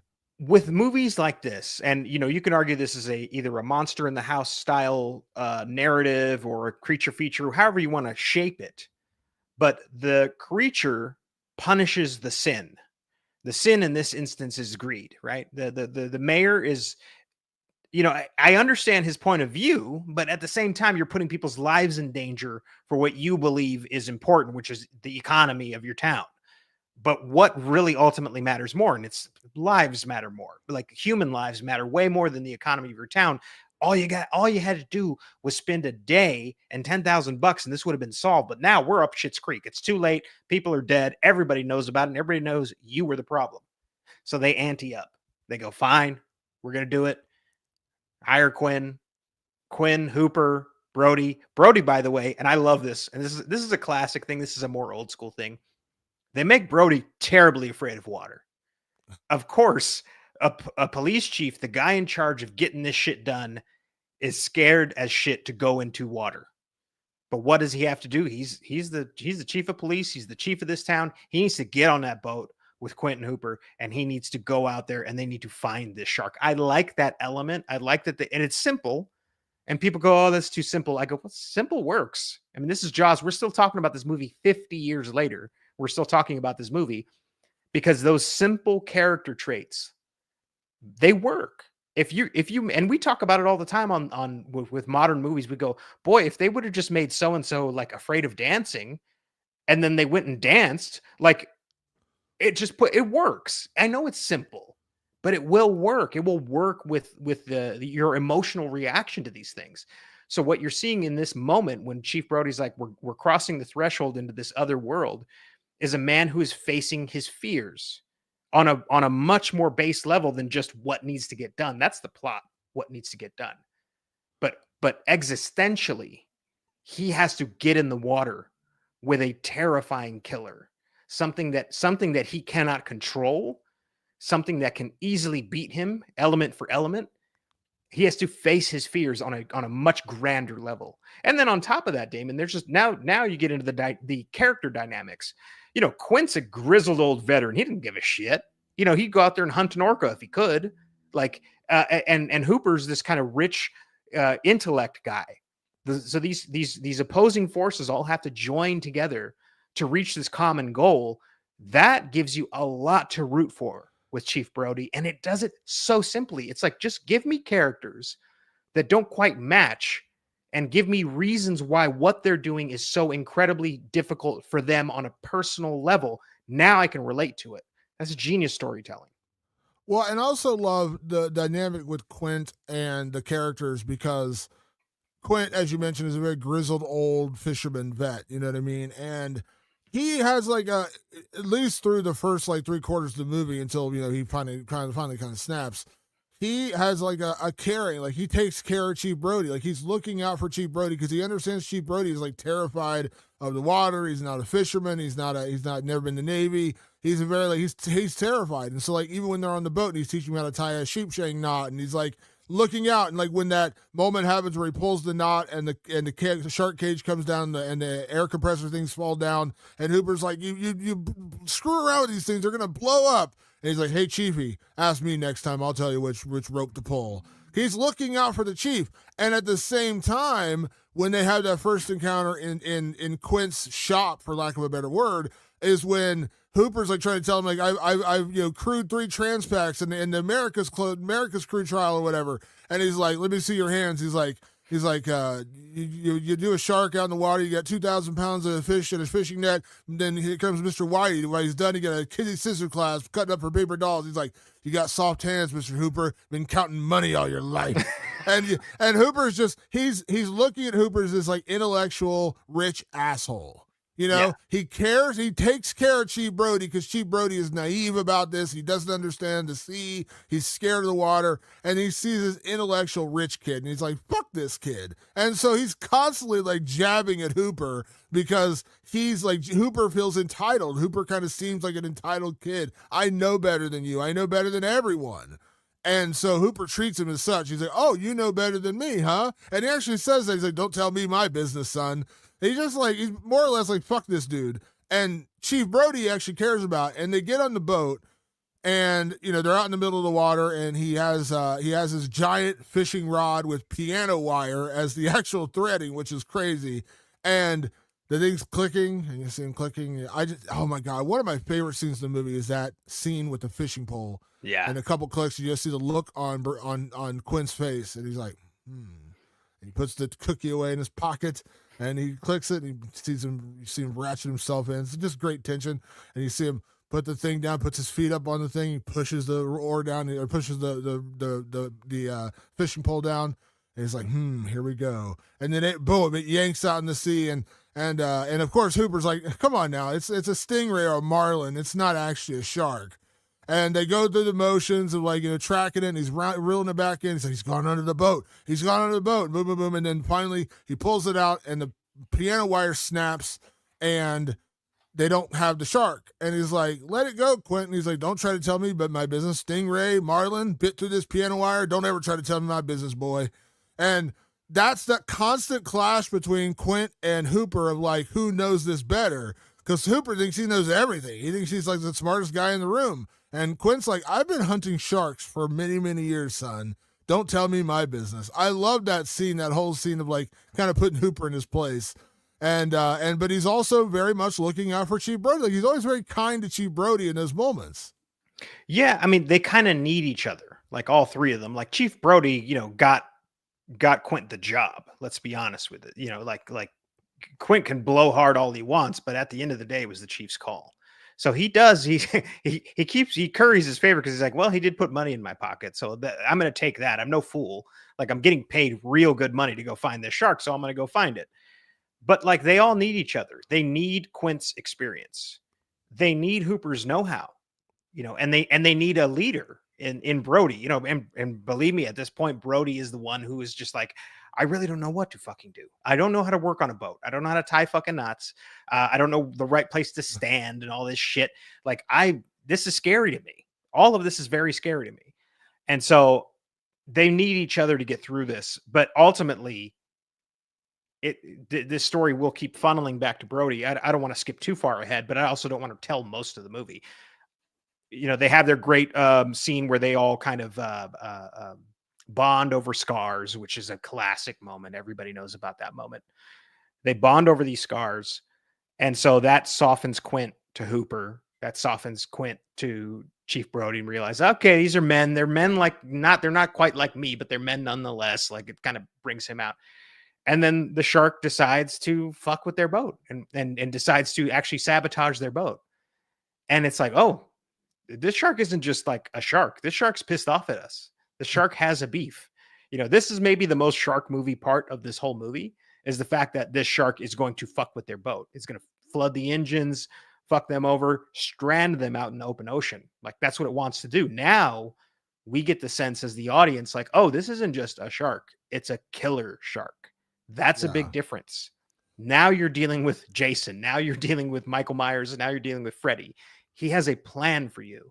He's going to strand your boat out there. He's going to sink it like he did with old Mr. Gardner. And you are going to be munch meat. Like you just are going to be. Like that's my plan for you.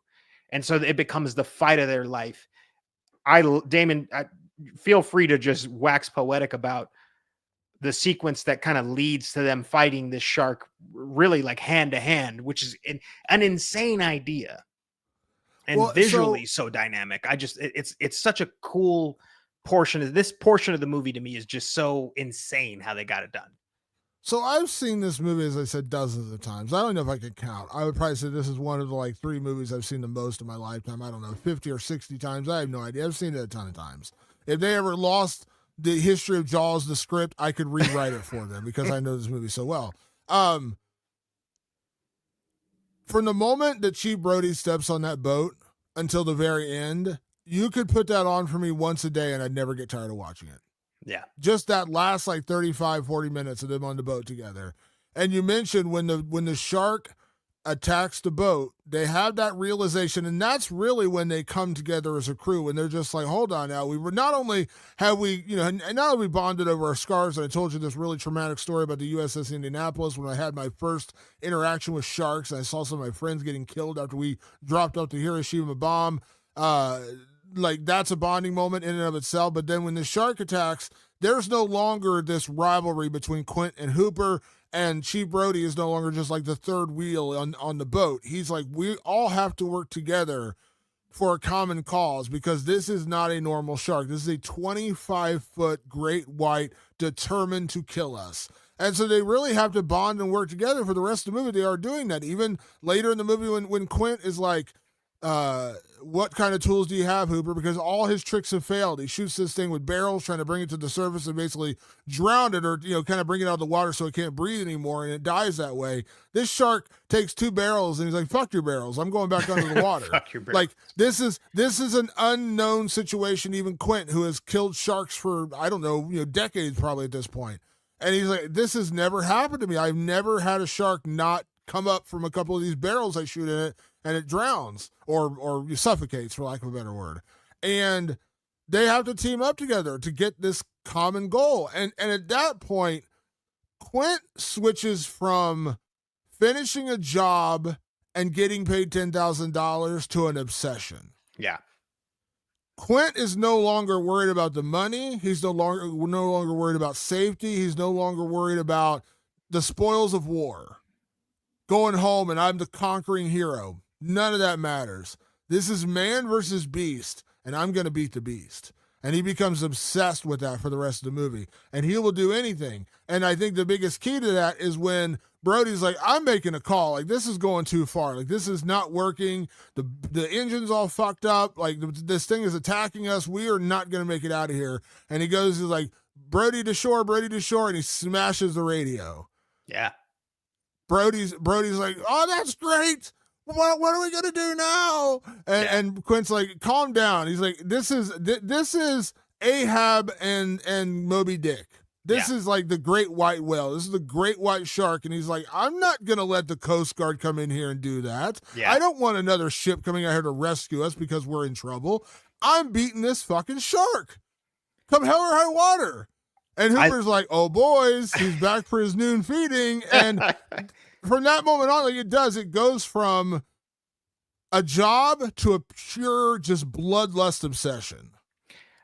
If I could dare criticize this movie, it's not, and this is not even a complaint. It's just in that moment, the radio smashing moment, I almost wanted like 20 more seconds of just silence, of shock. Because the first shock in this moment, the first escalation was obviously why is a shark actually trying to sabotage our boat? Like that part's insane.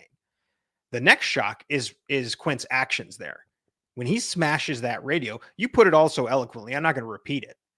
But what I needed in that moment was just a few silent seconds of Brody going, you fucked us. You fucked us for your own pride. Like genuinely, like just for the fact that you don't want this animal to beat us because we have to call the Coast Guard in and they bring in a fucking cannon and blow the thing out of the water. Like, we're going to die because of you. Like in that, I just wanted some silence in that moment to watch the two of them just like stare each other in the eyes. And Brody realized, oh, this guy's fucking way far gone. I hired a madman, like we could all see it coming, but Brody was desperate and he didn't realize he hired the guy who was willing to die to prove his point, which is the guy you need really in this instance. You need a guy who is willing to die to prove his point, because that's drama. That's what you want. I was like, God, if only in this scene I would, and believe me, the camera loves Robert Shaw. If you'd have just had a face off between the two of them, I think it would have made it that much better. Not that it sucks, because it doesn't. But I was like, geez, I just want that in that moment. I just wanted that feeling. And I think the moment I agree, I think that would have been cool. Obviously, they just start yelling at each other, and he's like, Yeah. "Well, that's just It's great. panic, That's just yeah. fucking yeah." I think the moment you're talking about, which works so well, is right when he's smashing the radio. You see Hooper looking through the window, and he's like, "Oh fuck," because Hooper realizes he's It was like, almost "Uh-oh." comedic. Yeah, it was Yeah, he's almost just like, comedic. "Oh," he's like, "Oh shit, Quint's gone." You know, he realized it in that moment. He's like, "Oh fuck." And that's when he's like, boys, I think he's back for his noon feeding, because he's trying to get them distracted from about, like, you can tell Brody's about ready to just go ham on this dude. Yeah, they're about to fucking die fighting before they even get to the shark. Yeah. And that battle for survival from then on out, and I'm not gonna just rehash and just recap the entire movie from, when Hooper goes down in the shark cage, and he's like, "You think you can get this little thing in his hide?" And he goes down the shark cage. Which, by the way, another masterful shot here, because they couldn't get the shark to work properly. That shot that you're seeing in the movie of the shark on the cage thrashing is really a shark. Yeah. It's just a small cage and a smaller shark, and they shot that in the water. And so that's a real shark. It's just like an 8-foot shark in a little mini cage. Yeah. And you see it thrashing, you see the cage getting all fucked up. And it was actually kind of an accident, because they weren't trying to get the shark caught in the wiring. They just wanted him to be by the cage so they could get the shot. But the shark actually got caught on the cage wire, and so it's thrashing to get free. They got the film, and they're like, "Well, I guess we're going to use it." And so that's when you see that violently shaking. That actually happened. It's just a much smaller shark, and they scaled it up for the movie. I do want to highlight this part of the movie because, obviously we talked about it earlier, and many people have talked it to death why they couldn't show the whole shark, because it didn't quite work. The cage scene is so important to just finally facing down how absolutely massive Bruce is. They get a couple of good shots of the mechanical shark coming up against the guy, so you can see kind of the head and gills, and you're like, holy shit, that's way bigger than any normal shark. But then those miniatures that they so wisely shot, and it's genius and simple filmmaking. I say simple, it was difficult to shoot, but still a simple idea and executed very well, just makes you realize, oh, I'm dealing with something that is so massively big. We are going to need a bigger boat, for the parlance of our times. I think it was very important to at least have one scene in that movie where you could feel the size of Bruce fully without any of the, because modern audiences could kind of pick it apart. You go, oh yeah, right there, it's clearly, we're only seeing a piece of him, or we're only seeing a piece of that, or a fin, or whatever. The cage scene, you see all of Bruce, and you're like, we're fucked. And when the shark attacks the cage, then it's just a sprint to the finish, because Hooper escapes the cage and he goes and crawls down underwater into like some, into some brush, trying to get away from the shark. And he's just hiding, because the shark, he's at a complete disadvantage in the water. Like, at any moment, the shark could just dive down there and eat him whole. And in the book, actually, Hooper dies. I don't know if you know that about the book or not. Hooper actually dies in the book. He actually does get eaten by the shark in the cage. There's also a weird part. I didn't mention this in the book. This is not like a huge divergence, but there's actually in the book, Mrs. Brody ends up having an affair with Hooper, which is so weird. It's my favorite part of the book. There's a lot of melodrama, like character melodrama in the book, and Spielberg's like, yeah, we don't really need that for this movie. And so they just kind of pulled all that out. But like, it's more of like a societal drama in the book versus like just being a shark story. Yeah. But so once Hooper goes down the water, and then at that point they're pretty much fucked, and then it's just a sprint to the finish of, Hooper, the boat, or excuse me, Jaws crashing up on the boat, Bruce crashing on the boat, Quint slipping, and then his worst nightmare, he slips into the shark, and the shark bites down on him, and he's fighting to the end, man. He's stabbing it with the machete. He's not going down without a fight, but the shark eventually pulls him down under, and we lose Quint. And in all of Brody's estimations, Hooper's dead too, because he's gone under the water and not come back up again. And so now you have this guy who is terrified of the ocean, is by himself on a boat, and that then is here sinking. comes Bruce that is sinking. He crashes through there again. And then at this point, it is Martin with a rifle, and he climbs up onto the highest point of the boat, the masthead, climbs up onto the top, and he's waiting for that thing to come. And the thing had swallowed one of the compressed airs from the Hooper's going to use to go into the scuba suits. And he comes up and he's taking shots. He's just like, blow up, because that's the thing they told you earlier. Remember, if you're going to tell us, use it. He's like, if you mess around with these things, they're going to blow up on you. And he's trying to shoot the thing, and then finally he's like, smile, you son of a bitch. and shoots it, and boom, and Bruce blows up. Which, by the way, I think I haven't seen this in years. I think they did a test on MythBusters. They had a Jaws episode, and they were talking about like the bite strength, and they actually did one about shooting into compressed air, would it blow up? And I think they proved that it wouldn't blow up. Like if you shot it, it would just like the air would just sink out, like it wouldn't actually like explode. Because I think they actually had like a compressed air thing, and then they shot it with a rifle, and it just went. Yeah, thanks, MythBusters, for ruining an absolute classic. They ruined it, but the shark blows up, and of course Brody celebrates. Ah! And then as he's sinking down the water, then he gets scared shitless when Hooper pops up and he's still alive. And they swim back to shore, and they're like, "Can we make it back on this?" And he's like, "Yeah." And they swim back to shore, and they've defeated the shark. Sadly, Quint does not make it. Yeah, it's a horrific ending. We'll get to those in a minute because we got categories for this. Ultimately, Brody explodes the shark, and now he's just sitting there in the open ocean, like, well, I guess I did it. And then Hooper pops back up, and they paddle back to shore. I love that. There's so many like epic shots in this final sequence of the movie. Like just as a cinematography geek, I actually once got to sit on a not on a panel, I got to sit in a private panel at the cinematographers, the Association of I forget what it's called, the ASC. Basically the Society of Cinematographers here in America. And Bill Butler was there, and Bill Butler was the guy who shot Jaws, and he goes, "It's the hardest job I've ever had in my life, hands down.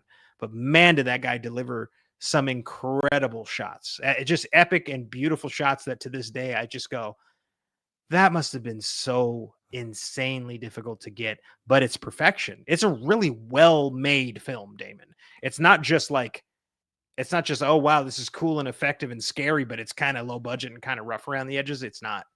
It's an incredibly crafted film by a very, very smart filmmaker and a very, very talented crew who probably all hated him after. I'm sure he was like public enemy number one to each and every person on that crew after he drugged them through hell. How many days did they shoot this movie? Like they went way over, right? They went way over. I can't remember what the actual timeline was, but it was supposed to be done in once like 3 months, and they went like 5 months or something crazy like that. Yeah, like some insane number of months, way, way, way over. And so they must have absolutely. By the way, working in saltwater is miserable. Just working on a rainy day in a film set is actually pretty miserable. I've done it a few times, and you're just like, this sucks. It sucks to just be having puddles of water everywhere. Never mind actual real ocean water that is bobbing and weaving and slapping you, and sun beating down on you the entire time. There's no way to really keep any shade going. And they put together a miracle of a film, a really amazing film. And yeah, Damon, I'm ever floored by this movie because every time I watch it, I realize it is that good. It is what I thought it was. It's and I think what is so marvelous about this movie, and I know there's going to be someone in a comment somewhere like, no, it looks like shit.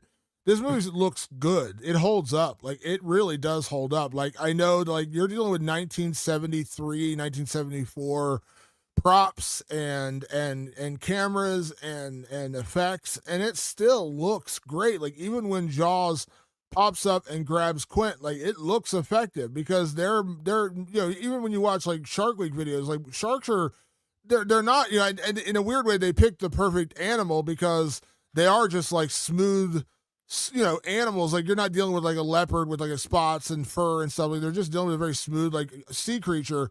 And they got it right. Like, it looks good. Like, even though they had so many problems with the mechanical shark, when they do show you the shark, when the shark pops up, bites Quint, kills him, pulls him in the water, like, it all looks really, really good. And it holds up. And I think that separates this movie when we talked earlier about, like, The Exorcist. Like, you can say, like, it's a great movie, but some of the effects are a little rough years later. And same thing with Halloween. Like, there's really no blood or gore at all in Halloween. And some of the jump scares that worked in 1978 don't really get you in 2025. But Jaws works. Jaws still works. And I think what makes this movie such an outlier when you talk about the blockbuster, because when you think of blockbuster today, generally speaking, people will think of, let's say, like Marvel movies or Superman, which just opened. And that's fair. They're all blockbuster movies. That's what they are. There was no such thing as a summer blockbuster when Jaws came out. Back in the 70s, before Jaws was released in 1975, the way film releases worked was they would go city by city. and open a movie. So like Godfather would open in New York and open in LA. And then like a week later, we go to Chicago and Minneapolis and St. Louis and Midwest. Then they're like, okay, we're going to expand it into Arizona and Nevada and wherever. They opened cities, and it would pepper out like over several months. Like it would take you months to see The Godfather. Like you'd have to wait like, oh, it came out in October. I don't get to see it till December when it actually shows up in Ohio. Like that's how movies used to work. And they took a shot with Jaws where they opened it in a lot of theaters, and it made a boatload of money. And they're like, oh, maybe this is a better idea. I don't know how it took them that long to figure that one out, but they figured it out based on Jaws, and Jaws earning $100 million in 60 days. Now, by today's standards, that doesn't sound like very much. And you're like, 60 days? Because most movies make the biggest chunk of their money opening weekend. Like they're That's like, how oh, they do open it to now. yeah. Open to $200 million. And then everything goes down from there because as more time passes, less people go see it. That wasn't the case in the 70s. Like you would just be like, it would be like a constant stream. Like would there be like a bunch of people opening weekend, second weekend, third weekend, because it would take them that long to see the movie. When Jaws came out, they did drop it as like a multi-screen experience and like, wow, I guess this works. And it made $100 million in 60 days, which was unheard of. But this movie holds up so well. And I think what makes this the perfect blockbuster is because not only is it harrowing and it gives you a lot of great action scenes and a lot of great dialogue, a lot of great characters, but it all fits together perfectly. And then you encapsulate it all with John Williams' score. You know, I love a good blockbuster. I remember seeing Independence Day in the theater, and I still love Independence Day. But if you're really asking me to get critical, I can get critical about Independence Day and like start picking that apart. I saw Superman last night. I loved it. I thought it was great, but I can pick it apart. I can get a little nitpicky about a movie like that. I can do the same thing for Avengers or any other great summer blockbuster I've seen in the last 20 years. It's really hard to find fault in Jaws. Like it really is. Like, okay, maybe like the kid acting wasn't great. Well, the kids are not really in this movie that much. And how are you going to criticize Roy Scheider, Robert Shaw, or Richard Dreyfuss? Yeah. They're the driving force of this movie. They're the main people in the movie, and they absolutely kill it. There's no weak spot in that trio. Yeah. Well, the action doesn't hold up. No. The action's incredible. It's harrowing. The scene of the boat being spun around by they go wide, like they go way wide. I don't know what they were shooting off a pier or something like that, where they were like at least 100 feet from the boat or longer. And you're watching the boat get pulled by something under the water. You're like, how the fuck did they even do that? Like it's so incredible. And then you add in like this movie really does feel like it's been cut into two halves because you have the first half when there's like the denial of is the shark real, is it not? And then you get to the hospital and everything changes and it becomes Quint's chase to kill the shark. But there's no weak spots. There's no, like, really, like, you talk about, like, you wish you would have had 20 seconds more of them staring each other down after he smashed the radio, but that's just, like, a minor thing. That's like me with the mom slapping Brody. I'm like, you just slapped the wrong guy, but as you mentioned, like... me asking for the love story. Let's add that in. Yeah, they need that. They need the chief to get slapped in that moment because he's taking the blame for something he had no control over. He tried to close the beaches. He tried to warn people, and the mayor's like, no, we're good. But that does give you that visceral reaction of getting anger. Like, why is the chief being blamed? He was the voice of reason. He was the caution trying to get these people to take notice of a fucking shark in the water. But this movie holds up so well for a blockbuster. And I think it's weird because when you think about movies of today's age, and we've talked about this a lot with award shows, one of my biggest frustration with the Oscars is that a lot of the films they pick so often feel inaccessible. They're really like super, super niche movies. And even I, as like a cinephile, I'm like, even sometimes I'm like, this is like, it's good, but it's a rough watch. Like, it's hard to get through a movie, and this is not going to appeal to a wider audience. And it bums me out because I feel like they ignore good quality big movies. Like, this year, I think, or 2026, I guess, I'm hoping they're going to get it right with Sinners, because Sinners was a massive hit, and it's also been a critically acclaimed movie.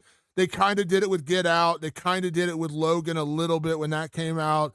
They did it with a couple of things. They did it with Black Panther when that first came out. They've had a couple of those. They're getting a little bit better. But Jaws, like, this is everything. It's a critically acclaimed movie. It's a movie that has gotten better with time. It's a movie that's being more revered over time. It's a well-acted movie, well-directed movie, well-plotted movie, well-scored movie. there's no flaw. And like, you can't say that about a movie of this size and scale. Generally speaking, you have to go a lot smaller because there's less room for error in a smaller movie, right? Like when you think about The Brutalist, which was a great movie last year. It's a very long movie, but it's not a Really big, it's not a big movie. You know what I mean? It's not Yeah. like, it's not a gargantuan movie with effects and all this kind of stuff. This movie is big, but it's also great. And it's just the rare instance of like, kind of like, I know this is a weird comparison when I talk about movies. It kind of reminds me a little bit like No Country for Old Men. Mm-hmm. Like No Country for Old Men is not a big movie necessarily. It's still a pretty small movie. And it's, again, minor characters, but the action beats, the dialogue, the characters, it's all just pitch perfect. And the whole movie plays out in really harrowing fashion. And there's really just not a lot I can critique about a movie like No Country for Old Men. Like that's just a really, really well done movie and also accessible. Jaws is probably one of the most accessible movies of all time. And it's also, as I would argue, just pretty much perfect. I don't have much notes, Damon. When I say much notes, I don't have any notes at all. It really is. It really is one of those movies. I'm assuming it's probably time for us to get into categories, wouldn't you say? Yes. But I Damon, think we should. before we ahead. do that, before we get into categories, we're not just here for our health. We are here to say, please sign up for the Patreon. Patreon.com/rewind of the living dead. There's already bonus episodes up there. Once again, you're going to get an ad-free version of the show because I think ads are coming to our show sooner than later. Just the nature of the beast, if you will, the nature of Jaws in this instance. Ads will be coming to the show, but if you're on Patreon, you'll get the ad-free version. You will also get a potential once a month a summer blockbuster. You want to hear us talk about Superman because we got thoughts. You join the Patreon, vote on that, get in on that. $5 a month. That's all we're talking. It's not that much when you really think about it. It's definitely cheaper than a regular meal at a fast food place. That's all we're asking for. One time a month, and you get a lot of cool different features. Are going to create a whole brand new experience for you. Patreon.com/rewind of the living dead. Please join the rotten ones. And now, Patrick, let's get into categories for Jaws, and let's kick things off as we do each and every week here on the show, and let's talk about best performance and why best performance is Robert Shaw, because I'm just going to spoil it here. Yeah, the best performance is Robert Shaw because holy shit. I don't know. I should have checked ahead of time and I did not. Did Robert Shaw win an award for this? Did he win the Oscar for this? He did not. So at the 1975 Academy Awards, they didn't even get nominated. Wow. It was best. It got nominated for Best Picture. It won Best Original Score. It won Best Film Editing, and it won Best Sound. But it was only nominated for that. It did get nominated for Best Picture, but did not win. I mean, at least it was nominated for Best Picture. But Robert Shaw's performance as Quint is legendary. I don't think anyone can deny that. Now, the rumors are that he was absolutely unruly on set. That he basically became Quint. That he was drunk on set. He was fighting with everybody. He was a pain in the ass. But I cannot deny, I don't know those things to be true. I know the stories. I wasn't there. I do know that it's one of the best performances I've ever seen of anybody. And I just recently I'd watched Robert Shaw in The Taking of Pelham 1, 2, 3. You ever seen that film? I have. I've seen that and the remake. Both actually really good. Yeah. And he's in that as well. He's kind of the main bad guy in that. And he's like a completely different person. Yeah. This guy here, I'm terrified of Quint. You don't want to run into a guy like Quint. He's a blowhard, he's an asshole, and he can back it up. He's one of those guys. That's who he is. And I mean, I wasn't sure that he wasn't a grizzled old fisherman. I was like, I think he is. Like, I really think he is, even though I knew he had a complete history before this as a very accomplished actor. He'd been in tons of stuff, but I was just like, the only thing I can see right now is a real and serious grizzled old fisherman. Nothing about him, his mannerisms, his movements, the way he spoke, the way he kind of droned on. He reminded me a lot of my uncles on my mom's side, like drunkards. Like that's how they behaved. And I was like, wow, he's really got it down. Turns out it's probably because he was drunk. But my God, what a performance. Obviously, just to bring on a little bit of a dour note here, sadly, Robert Shaw died in 1978. He only died a few years after this movie came out. And I'm saying this with no irony, I'm not saying this with any like, I think he could have done it. I'm saying that if Robert Shaw had been able to stick around and act more, I think we'd be comparing him to like Daniel Day-Lewis. Like that's Yeah. how good he was. That's He was a incredible. phenomenal actor. And sadly, he died in 1978, so we'll never know how good he could have been. But he is incredible. I mean, this is one of those movies when you hear the awards, when I tell you that they did win like a couple of Academy Awards, but they just didn't win any acting and they didn't win Best Director. They didn't get But they nominated. weren't for Best Director. nominated. Yes, insane. It's one of those like it's very much of like Goodfellas, where you go back to like 1991, the Oscars, and you're like, how did only Joe Pesci win? Like, how did that movie not just clean up at the Oscars and win every Oscar? Somehow Jaws didn't. It didn't get nominated for all this, but Robert Shaw's performance was pitch perfect. It was amazing, and it's got. I keep saying like it's a perfect movie, top 5 movie for me all the time. I don't know where I'd rank it like best performances ever.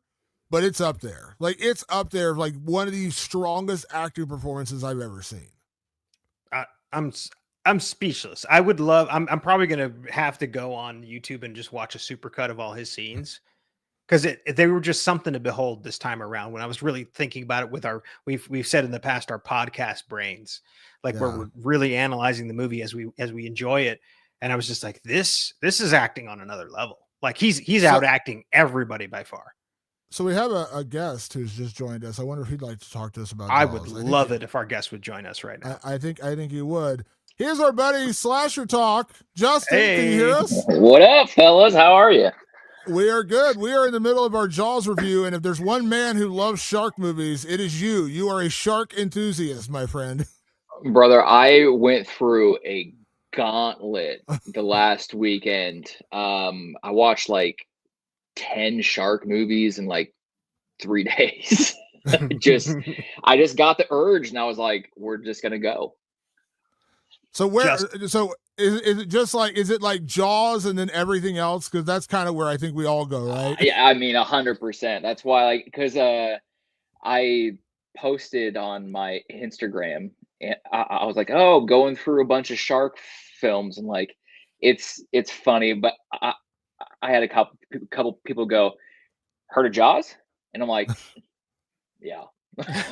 Yeah, maybe. Yeah. So, but yeah, no, I pretty much, I mean, I can't wait to see it when they put it back in IMAX. Yeah. I saw it for the 40th when they like not in IMAX, but when they put it back in the theaters for the 40th, I was blown away. I was like, this is so good.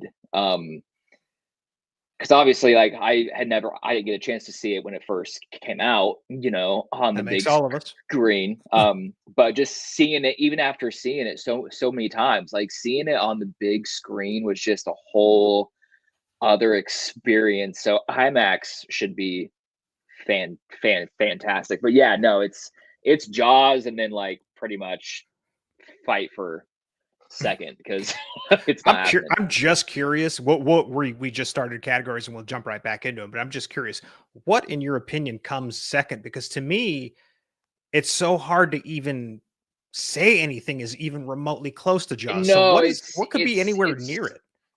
It's so hard because, like, also I have been viewing these shark movies because a lot of them they're not just, hey, like there's a shark attacking the beach and the town is like, there's you have to do so much more.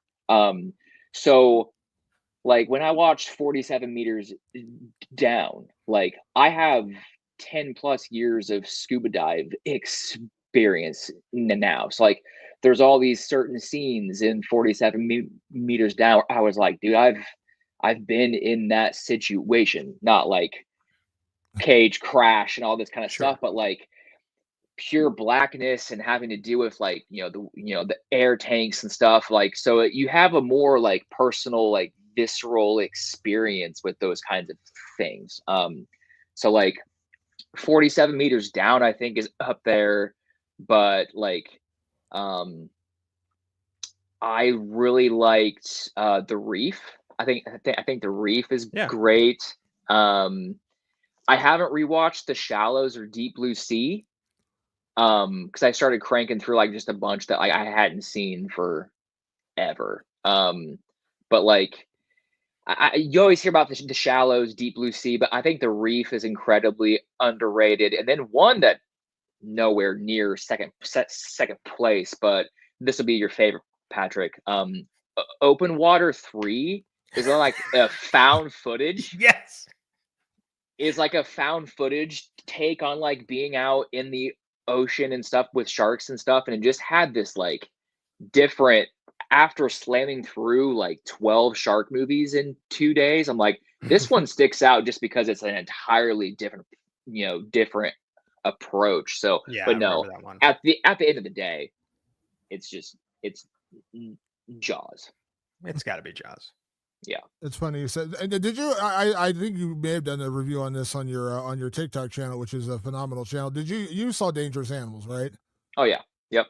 Did you enjoy Dangerous Animals a little? Like, I enjoyed it, but I think that it wound up being more like serial killer than it did like, to me it felt more serial killer that just so happens to like use sharks, and I think like I don't want to say they mismarketed it, because I don't think that they did, but they laid very heavy on like, this is a shark, like it's a serial killer, sharks, but like the sharks were like very secondary, and they were teased a ton. It was like, oh, we're getting to the shark stuff. No, I liked it, but I figured I'd walk out being like, oh, that was badass, and I was just like, yeah, okay, it was fine. it's funny, for all the shark movies I've seen, and I've seen a couple of those you mentioned. Like, I remember seeing Open Water in the theater, and I was like, this is different, it's unique. And I love Deep Blue Sea. Like, it's cheesy, it's not actually a great movie, but I do love it. Like, Samuel L. Jackson, LL Cool J, like it's a fun movie. It's not a great movie, it's a fun movie. But it's almost when I talk about television, I always say, like, people are like, what's your favorite television show of all time? And I'll rattle off TV shows. I'm like, well, The Sopranos, but The Sopranos is just, it's in its own category. I can't compare other shows to The Sopranos. That's like talking about like shark movies with Jaws. Like, there's Jaws, and then there's just everything else. 100%. I will say, Open Water, the original one, it gets a lot of shit for like how it was filmed, because it's like very like independent, very cheap. Almost found footage vibes, but it's not, like, it's not, but it kind of has that that vibe. What's funny is you hear the comment a lot, and I said it a couple times in my review of like, yeah, this is like an exciting shark movie, but like, would that actually happen? Like, there's just some things that's like, Open Water is probably the most realistic.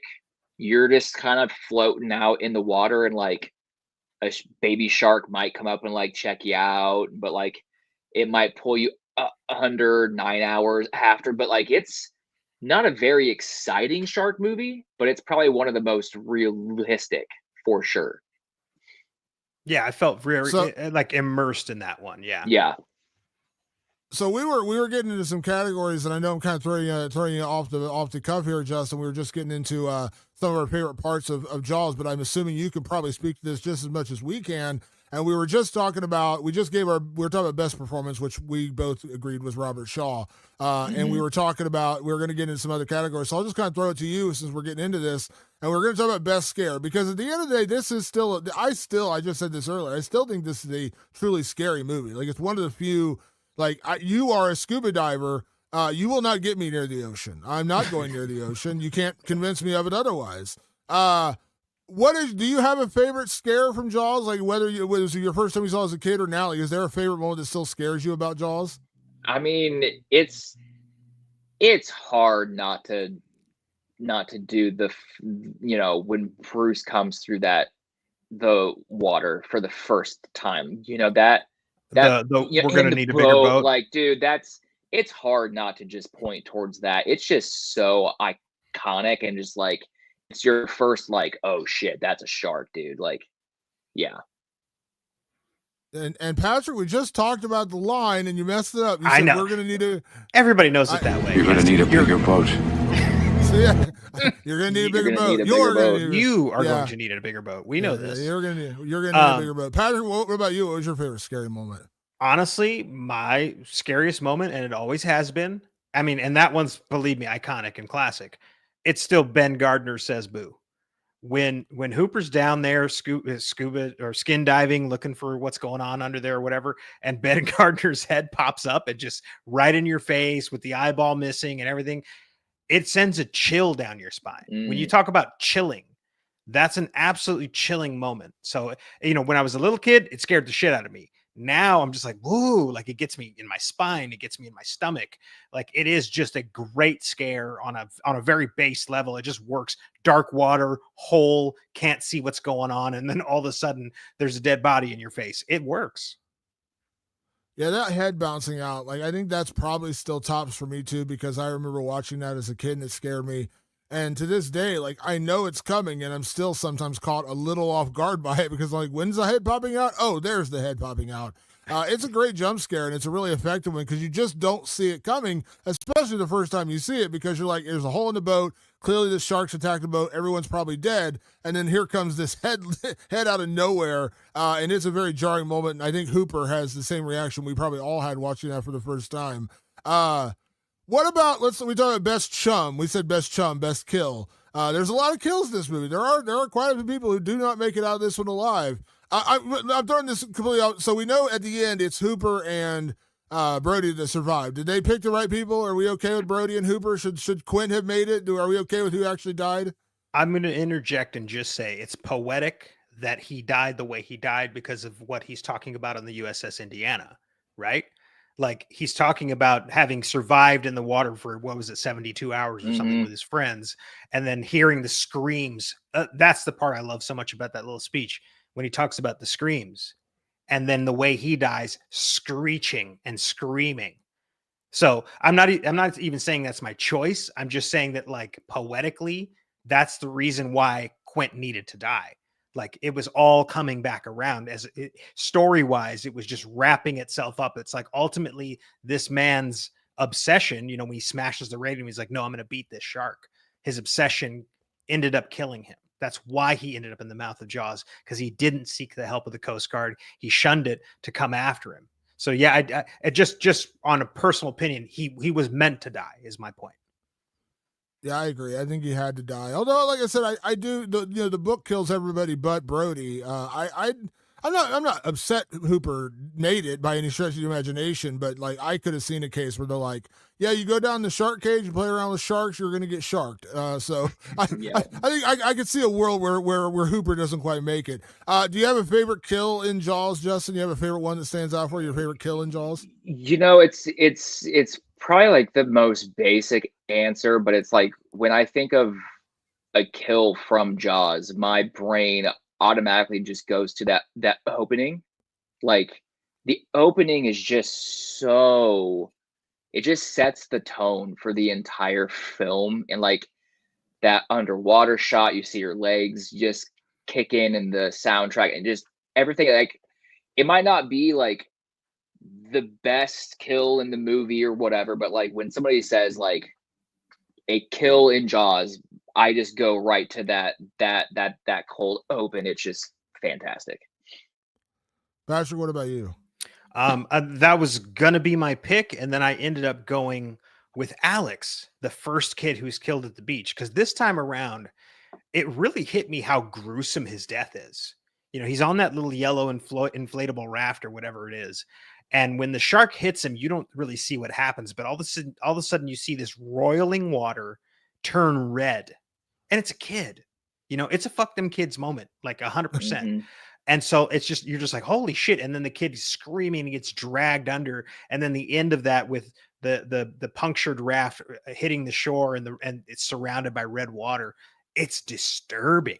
So where the first one, and we talked about it a little bit earlier too, Justin, that the skinny dipper kill is so viscerally terrifying on a primal level. It's a terrifying kill. This one disturbed me. I was like, oh, the way he dies here is very disturbing. I I gotta side with Quint's death for my favorite, because that scene is so, because the entire time we spend with Quint, he is kind of like a man's man. He's very much like the badass of the crew, and you see his first little hint of fear when he turns to Hooper and says, "Do you have, like, what can you do? What can you do to stop the shark?" Because he's out of ideas. He's like completely exhausted trying to stop this shark, and when he turns to Hooper and he's like, "What kind of tricks do you have up your sleeve? Because I got nothing left." You see that first little bit of fear in his eyes. And then when that boat gets attacked, you see him slipping down the boat and he's reaching out and Brody's holding onto his hand. You see true fear in his eyes. He knows the end's about to be met. And when he goes into the Jaws mouth and he's stabbing it with the machete, when Bruce bites down and crunches and the blood goes splurting out of his mouth, oh, it's just so horrific. And as you said, it is kind of poetic because it's how Quint talked about, being on the USS Indianapolis, and that's how he got his first kind of fascination with sharks. And that is a fitting end. You mentioned it is a fitting end, but man, it's just rough to watch. You're like, he was supposed to be the guy. He was supposed to be the one to defeat the shark, and instead the shark defeated him. So that scene always gets me, and just it's like, oh man. Seeing him it's in the mouth, gruesome. that wide shot of him of the mouth coming down on him, and it's just like, holy shit! Like, Yup. I don't think my kids have ever seen that scene. They go diving on YouTube for all these different horror scenes. That's one of the ones where you're just like, this is the true horror in this movie. Like, the purest horror moment is seeing Quint in that wide shot being eaten by Bruce, and you're just like, Jesus Christ, that's fucking heavy. Yeah, It's so gnarly. good. What about best gore? There is definitely some gore in this movie. Actually, which we were talking about this earlier, Justin. It's wild to think this is a PG-13, a PG movie, which is kind of wild when you think about like movies that, like, we were talking about. We did a review, and I Know What You Did last summer, and it's rated R. We're like, how is this rated R? Like, it's like there's no blood, they barely curse, there's no nudity. Like, how did this movie get rated R? And Jaws is PG. It's PG. It was years back. I think like when I went to go watch it in the theater, I saw that it was like PG. Like it just never dawned on me. I was like, wait, what are you talking about? Rated what? Because you're exactly right. Where it's like, hell, like there's so many rated R films within like the last couple of years. I was kind of like, dude, that's one scene away from being PG. Like, what are we talking about? But Jaws is PG. Okay. Like, So do you have a favorite gore moment in this movie? damn. Throw me to the wolves. Off the top of my head, I can't really think of one. It's probably just the pressure. I did good with the first two questions. No, yeah, we didn't give any prep time for this, so we appreciate it. No, I'll throw out mine. Yeah, Jog your memory. And it's actually going back to Patrick's best kill, and it is Alex Kintner getting eaten in the water, because when he gets attacked, and this goes back, I don't want to repeat what we've already talked about, but this goes back to the genius of how Steven Spielberg shot this movie, where he just had to work around not having a mechanical shark that actually worked. He had to come up with all these different techniques and things to use to actually make it look scary. And when Alex gets attacked, and you see a fin, and you see the thing get flipped up, and you see his hands, and then you see him get pulled under the water, and you hear him gurgling, and then you just see a fountain of blood. Like, not quite Johnny Depp in Nightmare on Elm Street, but a fountain of blood just bubbles up to the surface, and you hear him like gurgling, and then just gone, like he's eaten. And that is so harrowing, and just seeing people's reaction of like, oh shit, like this little boy is getting eaten. And by the way, in that moment, like, you can't stop it. You can't save him. Like, what are you going to do? Go fight the shark and go punch the shark in the nose? No, you're going to get eaten too. So watching that blood bubble up out of the water, it gets me every single time. It's a very like visceral scene. Patrick, what is your favorite gore? It is different, actually. It is the scene in the estuary where the guy, he's kind of like telling the kids like, hey, what are you guys doing over here? And he gets attacked by the shark. And then they cut to the shot of his leg falling and hitting the ocean floor. I'm not unconvinced they just severed a guy's leg and threw it on the bottom of the ocean. It's still some of the most realistic gore I've ever seen. I watched it so closely because it's always stuck with me. Like there's hair, there's like curly hair on it. When it hits the ground, like the muscle shakes in a way that looks like human flesh. And of course it's bleeding, chopped and bleeding out of the top of it. But I was like, how is that not a real leg? Like everything about that looks, to this day, it's probably the most realistic thing in the entire movie in terms of like just looking at it and scrutinizing it. You can scrutinize Bruce sometimes. There's a couple of moments where you're like, yeah, it's not a real shark. But that leg, like, tell me how on earth that's not a real leg. You guys okay over there? The guy with the super thick Boston accent. Yeah. He's like, you guys okay over there?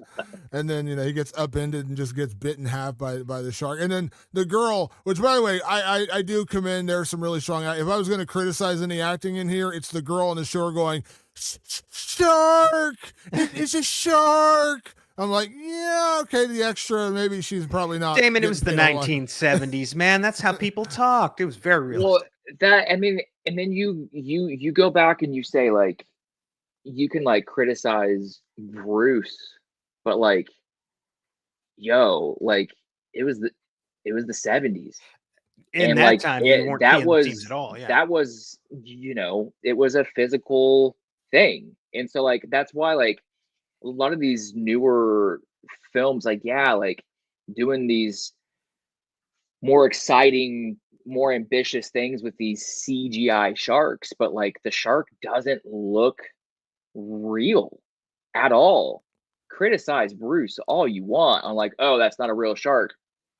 I mean, it looks a lot better than most shark films that are made right now. Like most it's CG an sharks, actual 100%, fucking yeah. shark. Like, yeah. So yeah, we talked about the CG. Let's not forget, this is the guy who goes on to make dinosaurs. So Steven Spielberg's got a knack for this shit. So yeah, he really knows what he's doing. He knows what he's doing. Pat, I'm sorry, I didn't mean to interrupt you, Patrick. Go ahead. No, I was just saying that, like, when I think about even Dangerous Animals, which we talked about, that final shot of the shark jumping out of the water, and it looks absolutely fake. And nothing about it looks real. And you're like, wow, that really took me out of the movie. Like, there's no way you're taken out of this movie because there's so much more visceral scares, visceral dread that is like shaped around it, and then just obscuring the shark in the right times and the right places makes it work. And I just think that's what Jaws really unfairly just screwed everybody for sharks, because like to try to you can't really outdo Jaws, because how you outdo Jaws is you have a great white shark breach the fucking top and swallowed this guy whole, and you see it, but you can't film that. Wouldn't like, you know, we've got a category talking just about that, Justin. Yeah, and it's just like, damn, like you can't. Yeah. So, but we usually do a category here, can we survive this horror film? And I'm going to cut it slightly differently here, Patrick, because I'm not getting on the fucking water. So there's just this is like a chicken and the egg situation, because like Jaws has affected me so much I don't go in the ocean. So it's like, if I had never seen Jaws, could I mean, yeah, I guess I would die if I was in the ocean, but because of Jaws, I'll never go in the ocean. So it's kind of like, yeah, it's chicken and the egg, because which came first, my fear of the ocean or Jaws? Jaws was there, so I'm not getting in the fucking ocean. Justin, I want to turn to you because you are a certified scuba diver. Have you actually swam with sharks? I assume at some point you've probably done that, right? I've done a lot of sharks. One of my, it's like my fourth scuba dive, I did open water, like an actual scuba dive with sharks. I've done that like 3 times, just like reef sharks and things. But then I've done several like snorkels with sharks, and they like come to like the top of the water and they like chum and do all that kind of stuff. The craziest thing I've done that was I was in the water with like 15 bull sharks, no fucking cage, just 40 miles off the coast. They were in my face, just like right here. That was kind of nuts, but yeah, plenty of experience. with sharks. And I know if there actually, we talk about like this is a perfect film, and I think it is a perfect film. If there's one criticism, like real criticism of Jaws, it's the fear that people became of sharks. People like actually started hunting and killing sharks, and like the shark population got ravaged because people were like, "Oh, they're man eaters." In reality, and please correct me if I'm wrong, Justin, because you actually are certified in this. Sharks are not actually like. Do we occasionally hear about a shark attack? Yes, it's usually because someone's in a part of the ocean they probably shouldn't be in. They're swimming. They look like meat. They look like dinner, and they get attacked by a shark. But sharks are not inherently man eaters. They're not out there like, "Ooh, it's a guy. Let me eat him." Like you're just like, you're here to tell the story. You swam with sharks. They didn't try to eat you. Let me one of my best memories is my first scuba dive with sharks. I was swimming right next to this like 7.5, 8 foot reef shark. And I was literally like from, me, shark.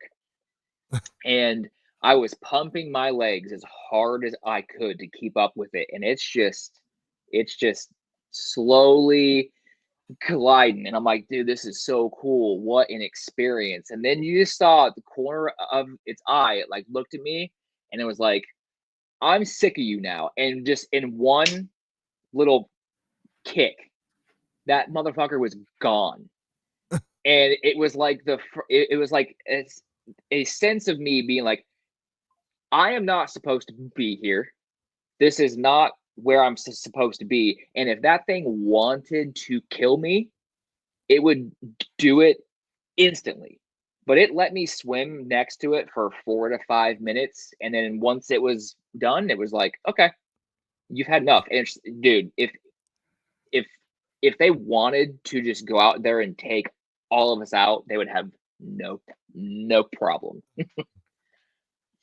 So Patrick, I assume, I don't know, are you making it through Jaws? Because I'm not even getting in the water. So yes, I do make it. Yeah, in the fucking ocean. I think I make it through Jaws because I'm not a total dope.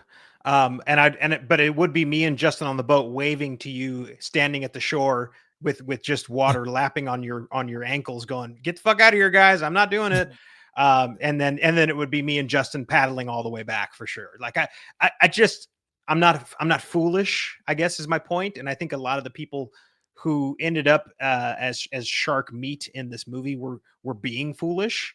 And if I'd have got caught in wind that there was a shark in the water, I don't think I'd have been in the water. A killer shark, I should say. I wouldn't have been in the water. So we are about to get to our last couple categories. We actually have another guest joining us real quick. Patrick, would you like me to bring in our other guest who's going to jump in for the close of this podcast? By all means, because this is maybe the most hotly contested category. So it's good to have a few more opinions on this. All right. So we're going to bring in our new guest, Alexis. Oh. Welcome to Rewind of the Living Dead. Yes, thank you for having me. I'm so pumped to be here. Sorry, we were in the middle of chatting. I saw you there. I didn't want you to jump out, so I'll make sure we can bring you in. Alexis Chainsaw Massacre, incredible channel on TikTok. Obviously, we appreciate your support of our podcast. And with us doing our Patreon launch tonight, we wanted to get you on. And we are currently about to finish our Jaws conversation, so we wanted to bring you in for our final bit of our Jaws conversation. How are you? I am wonderful. How are you guys doing? Good. We're doing great. 2.5 hours strong. We're still live. Hell yeah. We're still going. So, all right. So we're getting to the most controversial category of the night with Jaws. I don't know, Alexis, I'm throwing you on the spot here. Are you a Jaws fan? Do you like Jaws? Oh, I love Jaws. I'm not like super well versed. I had it on the other night, but I was fucking around with some other stuff. So in terms of like knowing the characters and things real well, don't ask me about that, but I do have great love for the movie. I will say I've never seen the sequels. It doesn't sound like I need to. But I'm not gonna lie, I would love to see Jaws: The Revenge. That sounds like my type of movie. But I love Jaws. Okay, so it's actually perfect you're here then, because this is a category I think someone who's not quite as obsessed with the movie would actually probably give a better answer, right, Patrick, in terms of like the controversy of this question. This is the perfect forum to have because of Alexis's relationship with Jaws. So this is perfect to have her in here for the parody of it all. So Alexis, I'll throw it to you first. Jaws is an all-time classic. We can all agree on that. One of the greatest movies ever made. But can this movie ever be remade? Can you ever make a Jaws reboot? And I'm asking you first because you're not like the hardcore Jaws fan. Like you don't have the Jaws posters on your walls. So you are probably the best person to ask because you're not connected to this movie the same way a lot of people are, where it's like, oh my God, you can never touch it. Can you remake Jaws or should it always be left alone? So I would rather it didn't. However, I think they could. But it has to be done in the right ways. No fucking CGI sharks in this one, like they love to do. That's the big thing. Like, don't keep that out of the mix. You have to do it right. You have to put the love and the care that the OGs did if you're gonna do it. Because I feel like they're gonna try to at some point. I think it's probably gonna come. I'm kind of surprised after 50 years it hasn't, but I think I wouldn't be surprised if they did. They just have to go about it the right way. No CGI. That's my standpoint on it. Justin, what about you? Jaws remake. Is it possible? I feel like if they haven't done it yet, there's probably good reason. Because I feel like when you talk like remakes, like we are like most everything has already been touched. So I feel like it's right there. I feel like there's a reason why they haven't yet. It's just because what else do you do? Like I feel like a lot of shark movies, they don't remake Jaws. They just call it something else because you can't slap Jaws. It's just, I feel like that they could. Would it be successful? I don't know. My opinion is I hope that they never touch it. Because I just feel like you can just name it whatever else you want, just leave the Jaws name off of it, because it's like it's been 50 years at this point. If you haven't touched it yet, just don't. Patrick, can it be done? I mean, the easy answer is absolutely not, right? I mean, it is quite an amazing movie. But there was this funny little, I guess, joke. It was a rumor first that turned into a long-running joke, and I absolutely love it. And on the last watch of Jaws, this kept floating around in my mind, and I couldn't ignore it. Rob Zombie's Jaws.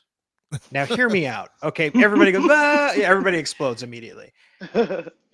Something that I noticed this time around, forget about the shark and the boat stuff and all the great cinematography. That can all be had. And even the animatronics, the Deep Blue Sea, those sharks were real drone sharks. They almost looked real, like when they're actually in the water.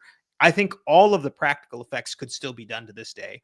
Rob Zombie's pretty good with gore, so I trust him on that. But that wasn't the thing that got me this time around. What got me this time around, where I was like, I think he might be able to, it's the casting.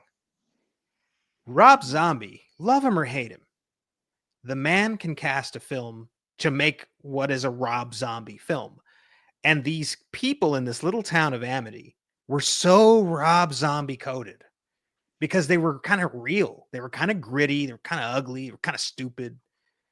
Like, that's what directors miss when they remake stuff, is that the casting often makes the movie.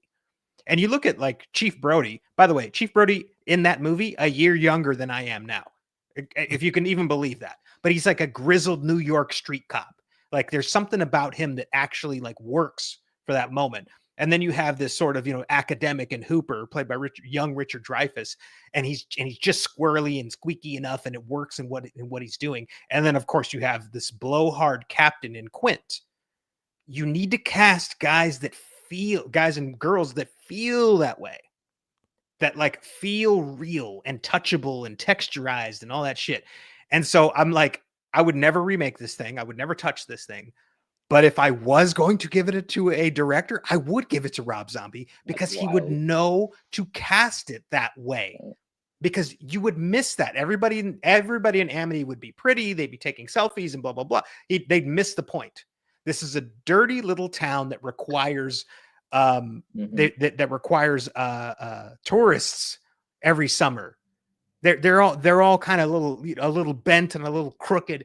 You need a director who would know how to do that. So if it had to be remade, gun to my head, it's Rob Zombie's Jaws with Sherry Moon Zombie playing the shark, of course. Yeah, obviously. I mean, I think I might have been more. I think I might have been more on board because I'm gonna throw this out at you. It's gonna make you sad because sadly he's gone. But imagine this: Sid Haig is Quint. I think Sid Haig would have been a great. Sid Haig Quint. would have been a killer Quint. By the way, Damon, we're not out of the Rob Zombie universe yet. Will Forsythe, who played Chief Wydell in Devil's Rejects, tell me he wouldn't be a killer Quint. Oh, he would. Yeah, he's good. He would be killer as Quint. Like, I'm telling you, jokes aside, that's why Rob Zombie could remake Jaws. So my real answer is what Justin said. You haven't done it yet. It's 50 years. Why bother? Like, this is one of those rare movies where they're just like, let's just leave it alone. But if you're forcing me to take a stand on like something slightly different, I saw a quote a couple weeks ago by Steven Spielberg where he said, "I'm never going to retire. I'm going to keep making movies till the wheels fall off. I'm never walking away." And his daughter's making movies now. She's had a movie come out in Tubi recently. Steven Spielberg is still out there doing the damn thing. While James Cameron is wasting his life on these fucking Avatar movies, when we could be getting like a good Alien sequel, or Fede Alvarez did a good Alien sequel. We know what I mean. Like, we get another Alien or another Terminator out of him. No, he's got to make these fucking Avatar movies. Mm-hmm. Steven Spielberg, if he actually wanted to do it, and I'm not talking about remake, I'm talking about a legacy sequel. Because the Jaws sequels, some of them are kind of fun. We can laugh all day about how bad Jaws the Revenge is, because literally the shark has vengeance for the Brody family, which is one of those batshit ridiculous like ideas ever in a movie. They're bad movies. None of them are really that good. But if Steven Spielberg's like, you know what, dude, I got like 5 movies left in me. I want one of them to be not a reboot, not a remake, just a Jaws legacy sequel in 2025 or 2026. And you're dealing with Brody's kids or grandkids or however. You don't even have to have the Brodies involved, to be honest. You don't have to, but you could. Just if you're going to do it, and he's got it. Because here's the thing, like, Jaws is such a unique movie, but when you think about it, like, Jurassic Park has a similar-ish theme, and there have been good Jurassic Park sequels. Like, we just talked about Rebirth. Like, that was a pretty fun sequel. Jurassic World, pretty fun sequel. If he had an idea, and this is only if Steven Spielberg's involved, if he had an idea and he's like, you know what, I have an idea for a Jaws legacy sequel. 50 years later, it's going to be called, Jaws the Rebirth. Please don't just call it Jaws. Please, for the love of God, don't just call it Jaws. Jaws the Rebirth, Jaws Reborn, whatever. If Steven Spielberg had inspiration to want to do a legacy sequel, I'd be down for that. But otherwise, I'm with Justin. It's been 50 years. Don't fuck with it. You haven't fucked with it yet. Don't do it now. So my real answer is no. But if you want to give me one little way in, it's if Steven Spielberg's like, you know what? I'm not going to make Avatar movies. I'm going to make another Jaws movie. And I'm not going to go down the path of James Cameron where I'm going to spend the last year of my career making fucking underwater sea people movies. I'm going to make Jaws. So tell us how you really feel, Damon. Jesus. Yes. Amen, brother. Fuck Avatar. I agree. So.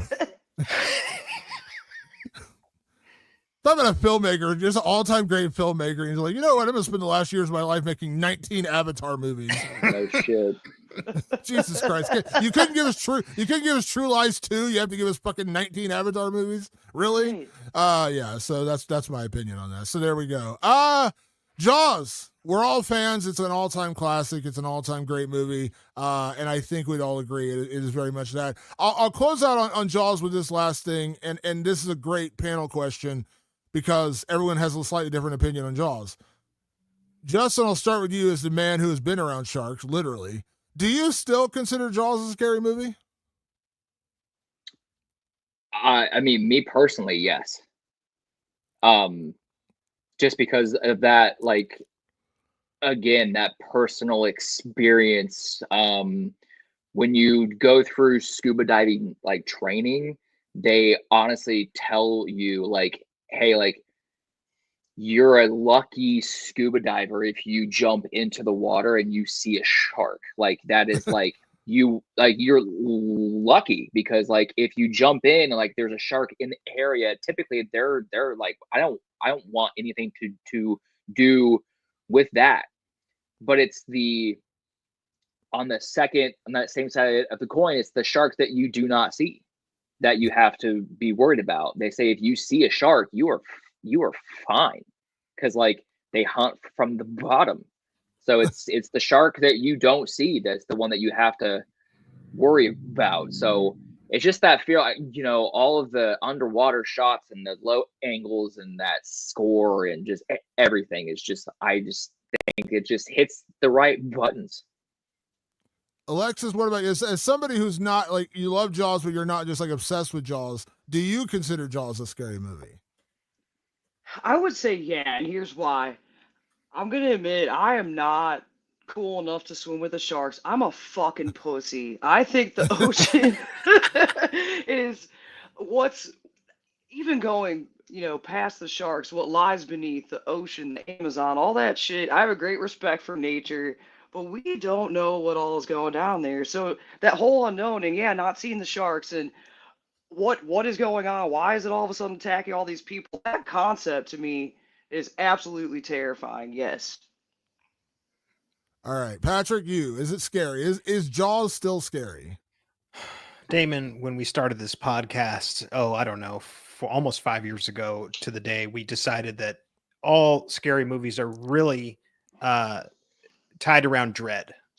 Mhm. Dread is more important than a jump scare. Dread is more important than gore or a stalking killer or anything. You can have a movie where no one dies, but you are clenching at level 10 on that butthole. Like you are so tense. That's fear. This movie has dread in spades. Like you could say the sharks look like shit. You can say the acting's bad and outdated, but you can't tell me that it doesn't create a sense of dread. I mean, just the music alone.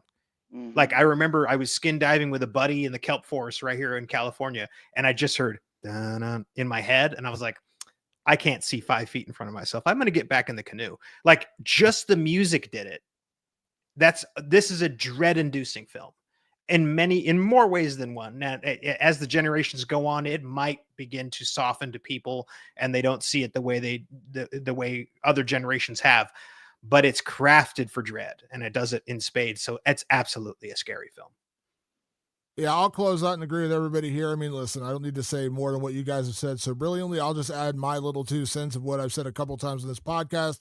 I don't go in the fucking ocean because of Jaws. If you two have not personally met Damon Martin, he's 6'3", covered in tattoos, combat sports experience. The man is not to be fucked with. But don't let a little bit of ocean water hit his toes. He's like, nope, I'm going the other way. Nope. I'm out of here. So that's the answer. Is it scary? I don't go. I don't fuck with the ocean. So yes, it's scary because I still don't go in the ocean. You're damn right it's scary. Yeah. So there you go. That is our Jaws podcast. We appreciate everyone that tuned in for this part of the live stream. And I want to say a big thank you to our guests, Justin, Slasher Talk, one of the great TikTok channels, one of the first, I think I've said this before, I think you were one of the first 2. It was you and Sid Horror Chronicles were the first 2 horror channels I followed on TikTok, and to actually have you here as a friend now means a lot. So thank you for joining. Of course, Alexis, thank you as always for the support. We really appreciate you jumping on as well. Do you guys want to stick around for just a couple minutes and do a little bit of Q&A? And do we have some questions? Yeah. Yeah, sure. Yeah. Patrick, what do we got out there? What questions do we have? Somebody just said big fish scare me. So they're saying, yeah, Jaws hella scary. I'm with you on the big fish. Yeah, I was just at the ocean the other day, and there were some very large fish and a guitar fish actually swimming, which is a type of shark, was swimming right there in the shore, and you could see it. It was not even 3 feet of water, Damon. Not even what they say in Jaws. There were sharks there. But before, if any questions do pop up here, I'll be sure to ask them. But basically, I called both of you onto the show, not because you're both immensely talented, which you are, and you both have things that you want to promote, and I want you guys to promote them. But you're also people who listen to our show. And let's be honest, we're here live tonight because we're hawking our damn Patreon. We're like, hey, everybody, join our Patreon. So I wanted people who are very knowledgeable with horror, who actually listen to our show, to tell people out there who are maybe thinking about signing up for our Patreon why you guys even bother listening to us doofuses. And feel free, Alexis, please, you may go first. Yeah, so I just want to say, first of all, I know none of you guys really know me personally. I do not say shit I don't mean.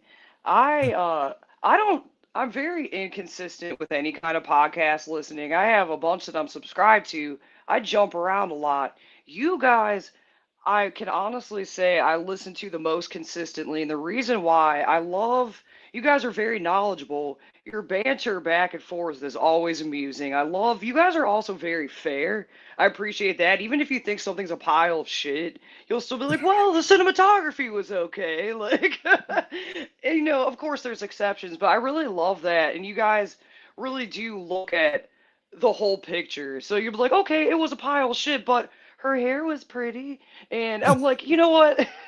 No, that's something a girl would say. That's something I would say, but I mean, I'm thinking it, but I don't say it. right, right. But that's what I really like about you guys. You guys go all across the spectrum with everything. You are fair, even if you don't like something.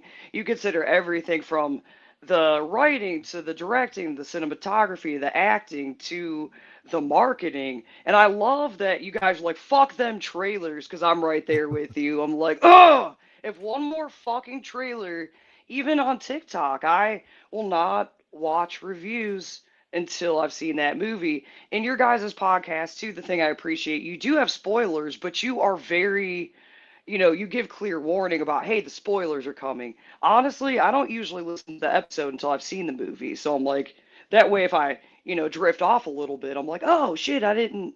So I love your guys' podcast. I really mean that very genuinely.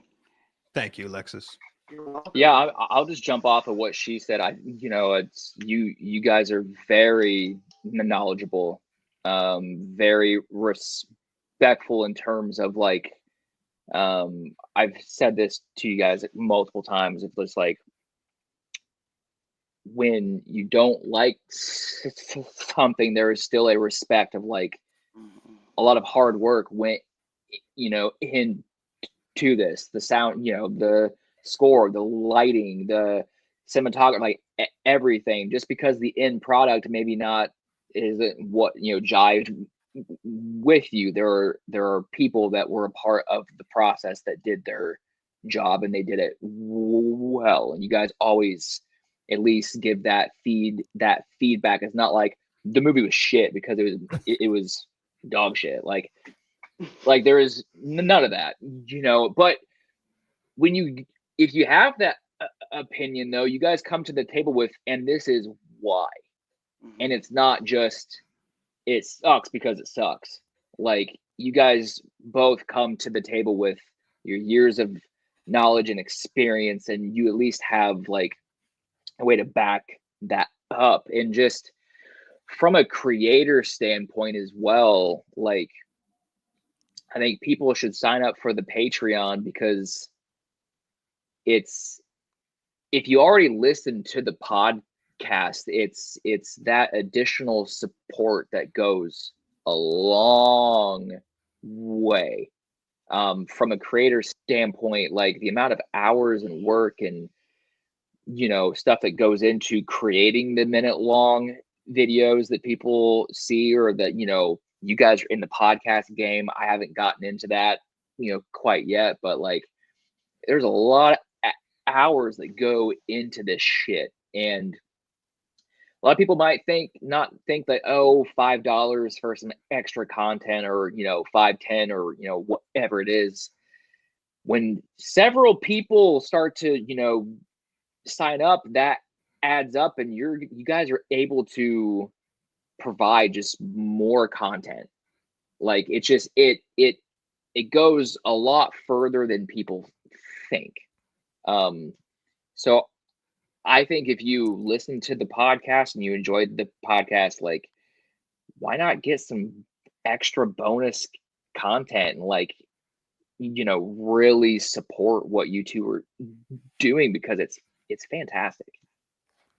This is, thank you, Patrick. Was this meant to be like the ego boost section of the show? Is that what you're absolutely, trying to do? Okay, absolutely, just making sure. And I knew that Alexis and Justin could deliver on that. A question has popped up, and I'll give it to our prestigious panel. Thank you so much for those kind words, by the way. That means a lot, and really, like, we set up a Patreon because what we'd like to do is kind of make a living doing this at some point down the road.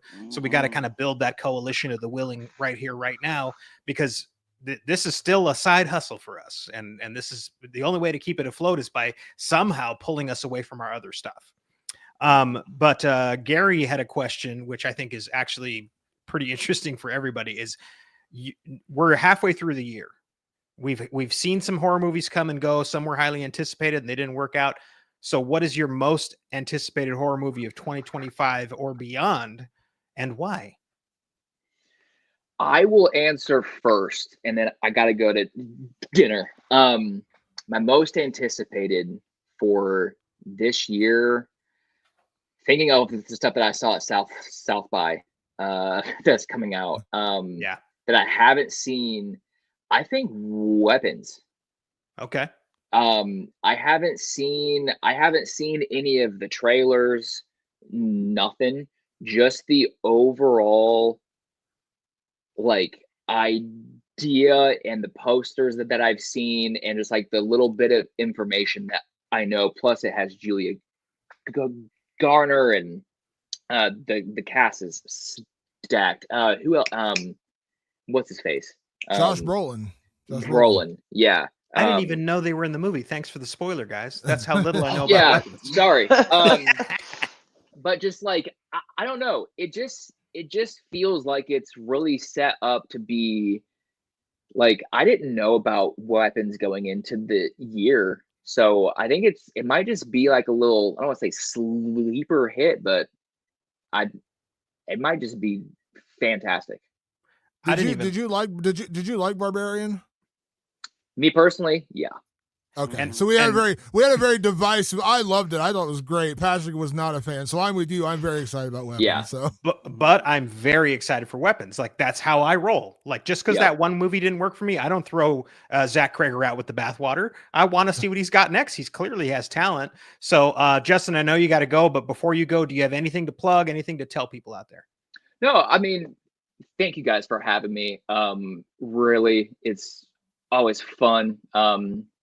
Wish you the best of luck on the Patreon stuff. Seriously, go sign up for it. But no, like my slasher talk stuff's on TikTok, YouTube, Instagram, Facebook, slasher talk or slasher talk horror. I'm kind of in the same boat with you guys right now. I need a reason to pull away from my day job. I'm sick of it. So I'm really going in hard on the content, and hopefully something sticks. So that's what I have. And we're gonna call this. I'm gonna plug it for you. You're hosting a live screening coming up soon, right? Down in Nashville. You're hosting down in Nashville with Gigi from Brew for Scream. It's at the Regal Green Hills in Nashville. House on Eden, the brand new found footage film from Call Me Chris and Selena Spooky Boo. That's on Tuesday, the 15th. So if you're in or around Nashville and want to come check that out, there's the RSVP link in my bio. So amazing. Justin, thank you for doing this. Really appreciate it. Let you get to dinner. Thank you for jumping on. I'm sure we will have you on a future podcast, and we will see you soon. Sounds good, guys. Thank you so much. Alexis, I'll turn it to you. Most anticipated horror film for the rest of this year or going into next year? So I probably have a couple different answers for this. I forget the name of the movie. The one coming out with Allison Brie and Dave Franco. What's that one called again? Together. That one is looking real intriguing to me because I've just seen like little teaser trailers. It looks pretty cool. And the other one, I don't know for sure if it's coming out or not, but, and this is probably going to be a little controversial, I am all here for all these Disney movies going public domain and turning into horror movies. Bambi, the motherfucking Reckoning. Let's go. I just got somebody from that studio just reached out about a screener for that recently, and I was like, I want to be nice about it and be like, yeah, sure, but I can't promise you you're going to get the kindest review, because these movies, like some of those movies are pretty rough. But I appreciate like, I love to like people just like public domain. Let's make a fucked up Mickey Mouse movie. I kind of appreciate the artistry of that. Right. I wish Mickey Mouse one was a little better, and I heard the Popeye ones were not great, but the Winnie the Poohs, I had a ton of fun with them. Let's go.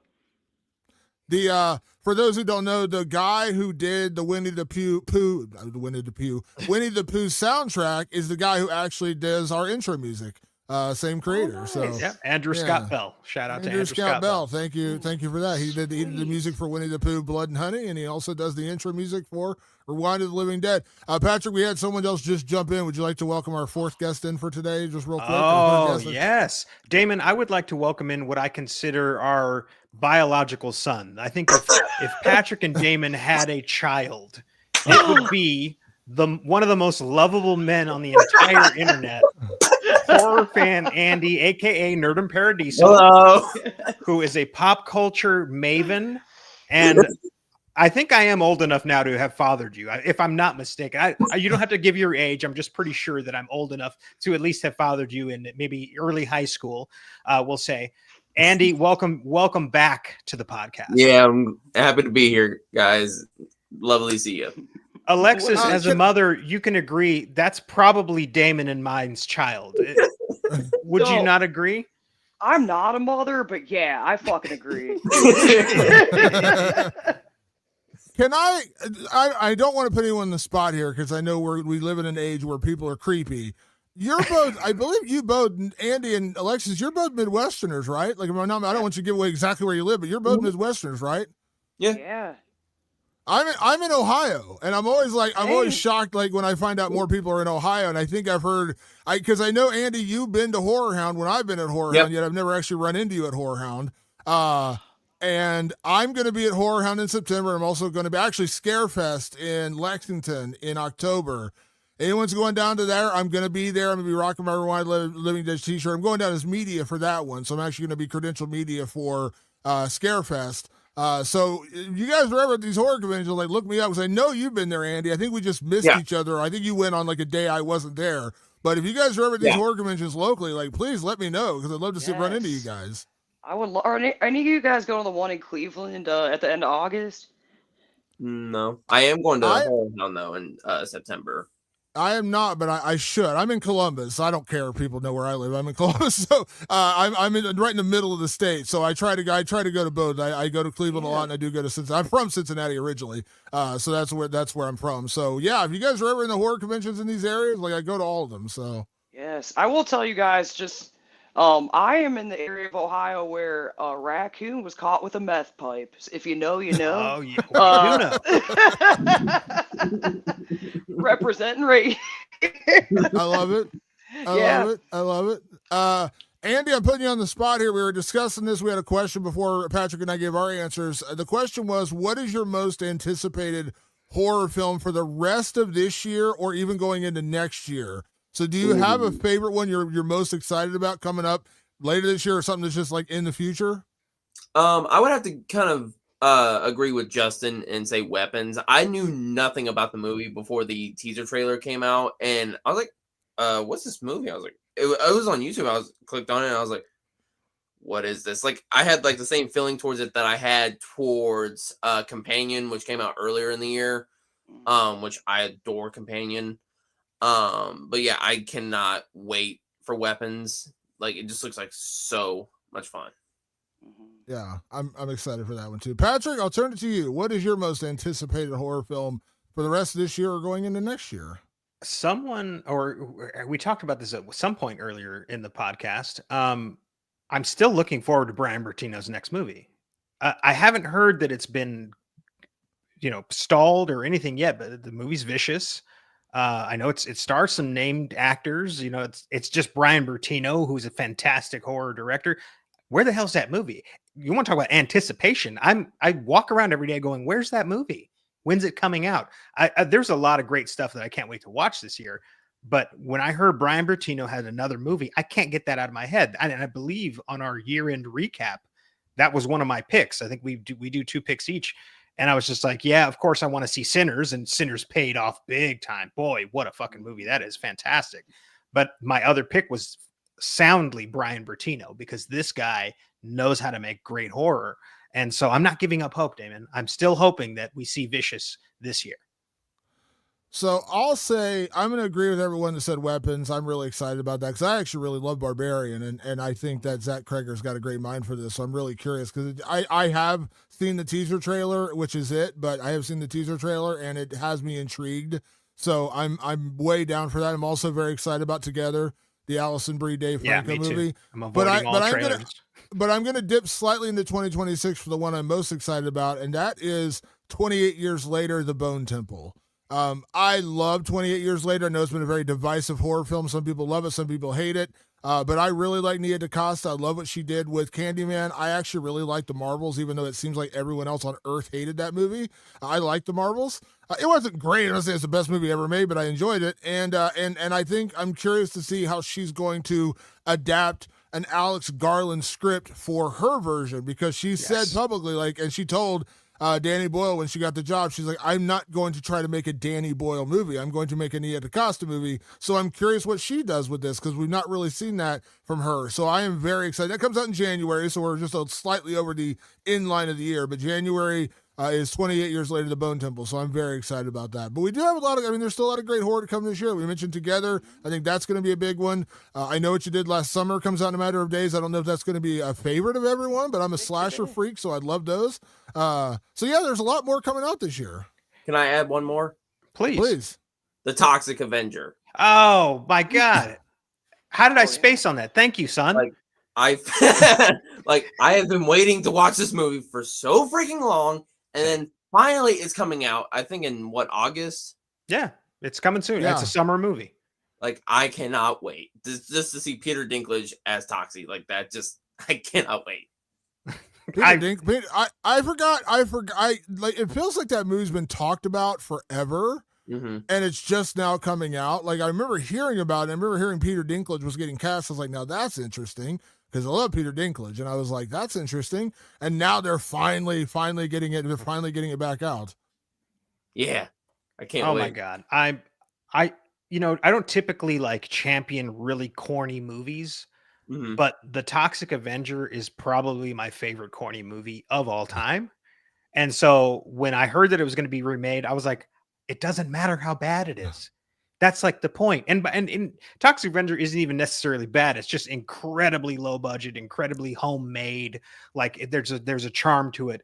And when I heard that Peter Dinklage was going to play the role of Toxic Avenger, I go, I'm sorry, you got like a Oscar level, Emmy award winning level actor to play Toxic Avenger. And then all of a sudden I hear that it's Kevin Bacon's in it and Elijah Wood's in it. I was like, it could be dog shit, and it should be. And I'm kind of looking forward to it being dog shit, but also dog shit with those actors in it. And I'm just like, yeah, I can't lose. As a fan of Toxie, you can't lose with that movie. Thank you, Andy. I totally spaced on that.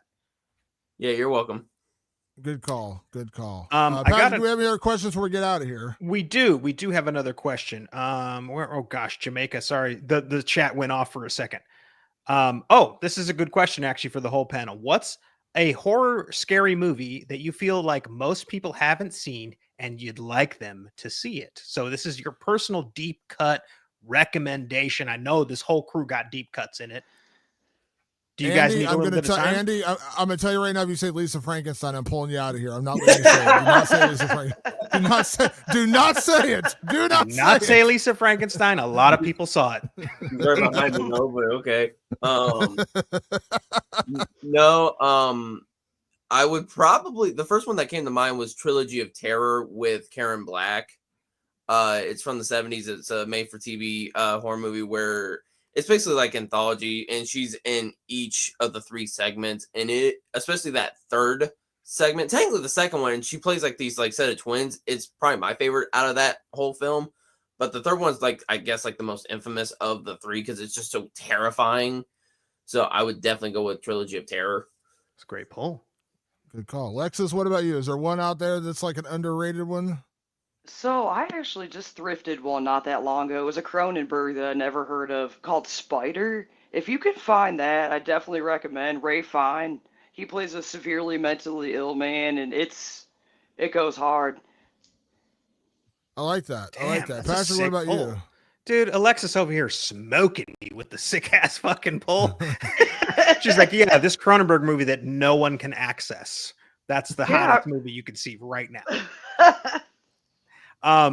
Honestly, I say this over and over and over again because this movie just fucking knocked me on my ass, and that is The Eyes of My Mother. It's from the director of I think it's the Grudge remake, if I'm not mistaken, but it was before he did the Grudge. I think it's the movie that got him the Grudge. The Eyes of My Mother is so damn good, and it borders on an art film, but what it does is it just creates this level of terror that sometimes is shown on screen and sometimes isn't shown on screen. And the choices that the director made to be like, this time I'm going to show it to you, this time I'm not going to show it to you. Every time he made that choice, it was pitch perfect, and it created a level of dread and a level of terror that I don't see very often, and I don't hear enough people talking about it. So I'm always like, The Eyes of My Mother, The Eyes of My Mother, The Eyes of My Mother. I believe it's on Tubi, and it lives on Tubi at this point. But I know you can get it in a couple different places. I absolutely love that movie. I think it's so terrifying and so just done in its own special little way, and not enough people talk about that one. So I'm going to go, I was going to try to pick something from the past, but I'm going to go something that came out in 2025. And I know a lot of our creator friends have talked about this, but I'm going to keep speaking its praises so more people see it. And it's a little movie from this year called Marshmallow. It is poised as a summer camp slasher, but it's anything but. And I'm not going to get too deep into what this movie is, because it will spoil it for people, but it is a movie about a young man who gets sent to a summer camp by his parents. He's a very kind of awkward, socially awkward kid, and he has trouble making friends, and he goes to this summer camp, and they tell him a story about a famous killer called the Doctor from this camp, and he begins thinking the Doctor is actually hunting and actually there, and you think it's just a classic summer camp slasher. But when this movie gets going and you figure out what's going on, it is a roller coaster ride. It is a gut punch. It is a mind-blowing movie. And to this day, I have no fucking idea why it's called Marshmallow, because I never figured that out. But the movie is called Marshmallow. It's on VOD. You have to buy it right now. But it is so worth your time. Like, I'm not kidding when I say this. If the year ended right now, it would be in my top 5 horror movies of the year. Now, I can't say for sure it'll be at the end of 2025 because we're basically halfway through the year. But as of right now, Marshmallow would be in my top 5 films of the year. I love that movie. Has anyone else seen Marshmallow besides me? No, I want to. You need to see it. It is so worth your time. It's like the one from this year. I keep telling people, like, you need to see Marshmallow. I think it's like $6 to rent it. I'm telling you, it's worth it. I'm not going to say this to our whole audience. I'll say it to the 2 people on the podcast with us today. Alexis and Andy, if you watch Marshmallow and you don't like it, I'll send you back your $6. Like, that's how much faith I have in this movie. Watch it, and if you don't like it, I'll send you the $6 you rented it for it. Okay. I have been consciously ignoring Damon because I don't want a single spoiler from Marshmallow. So I've just been reading the chat. I keep hearing about Marshmallow. I will get to it at some point. It's going to happen. Everybody's talking about Marshmallow. So yeah, I'm looking forward to that. By the way, Gary in the UK says thanks to everybody. He's done. It's like 2 a.m. where he's at, but he's been with us for most of the podcast live, and we really appreciate you, Gary. I'm going to also call, the influencer factor. A bunch of Patreons have signed up. We've got a bunch of new Patrons. So thank you guys so much for that. And then let's see. I think I had another question in here. Oh, there was one more. Oh, yes. And this is good for everybody in the room, probably except me because I'm a Luddite, but I will answer it first. What, if you have any horror novel, would you like to see adapted for the screen? Now, I can't read. I mean, I can, but I can't read very well, and novels take me a really long time. Damon knows the novel that I'm going to recommend, which is the novel Brother by Anya Alcorn. Or that's her name? Alborn. Yeah. Anya Alborn. Brother's a fantastic novel that I'm still not finished with because it's really hard for me to read, and it takes a really long time. I think it's a fantastic movie or a fantastic book that would make a fantastic movie. And that's all I'm going to say about it. And I don't even know the end of it. So I can't wait to see how this movie pans out. But I know the rest of you read. And I think that's a great question. So what's one of those novels out there that you guys want to see adapted to the screen? Whoever would like to go first, go right ahead. I'll let you. And I'll echo. Brother is really, really good. I do know how it ends, and holy shit, it is insanely a fucked up book. And so yes, I would also root for Brother to get made into a movie. Alexis, Andy, do you have a book that you'd like to see adapted into a movie? So I do, and Patrick, I don't read as well as you think I do. I'm just gonna tell you that. I cheat and do audiobooks a lot of the time because I like to read, but by the time I sit down and physically read, I fall asleep. So I am not super well versed in books, but I will say one that comes to mind for me. I loved cats as a child, and I remember my mom got me a little booklet of The Black Cat by Edgar Allan Poe. She's like, "You'll love this." I was in like second grade. I read it. I was like, "Oh my god!" I don't think she knew what she bought me. So I would love, with like Fall of the House of Usher and shit like that. I would love to see maybe Mike Flanagan take a stab at that, doing a longer feature. I think that would be cool.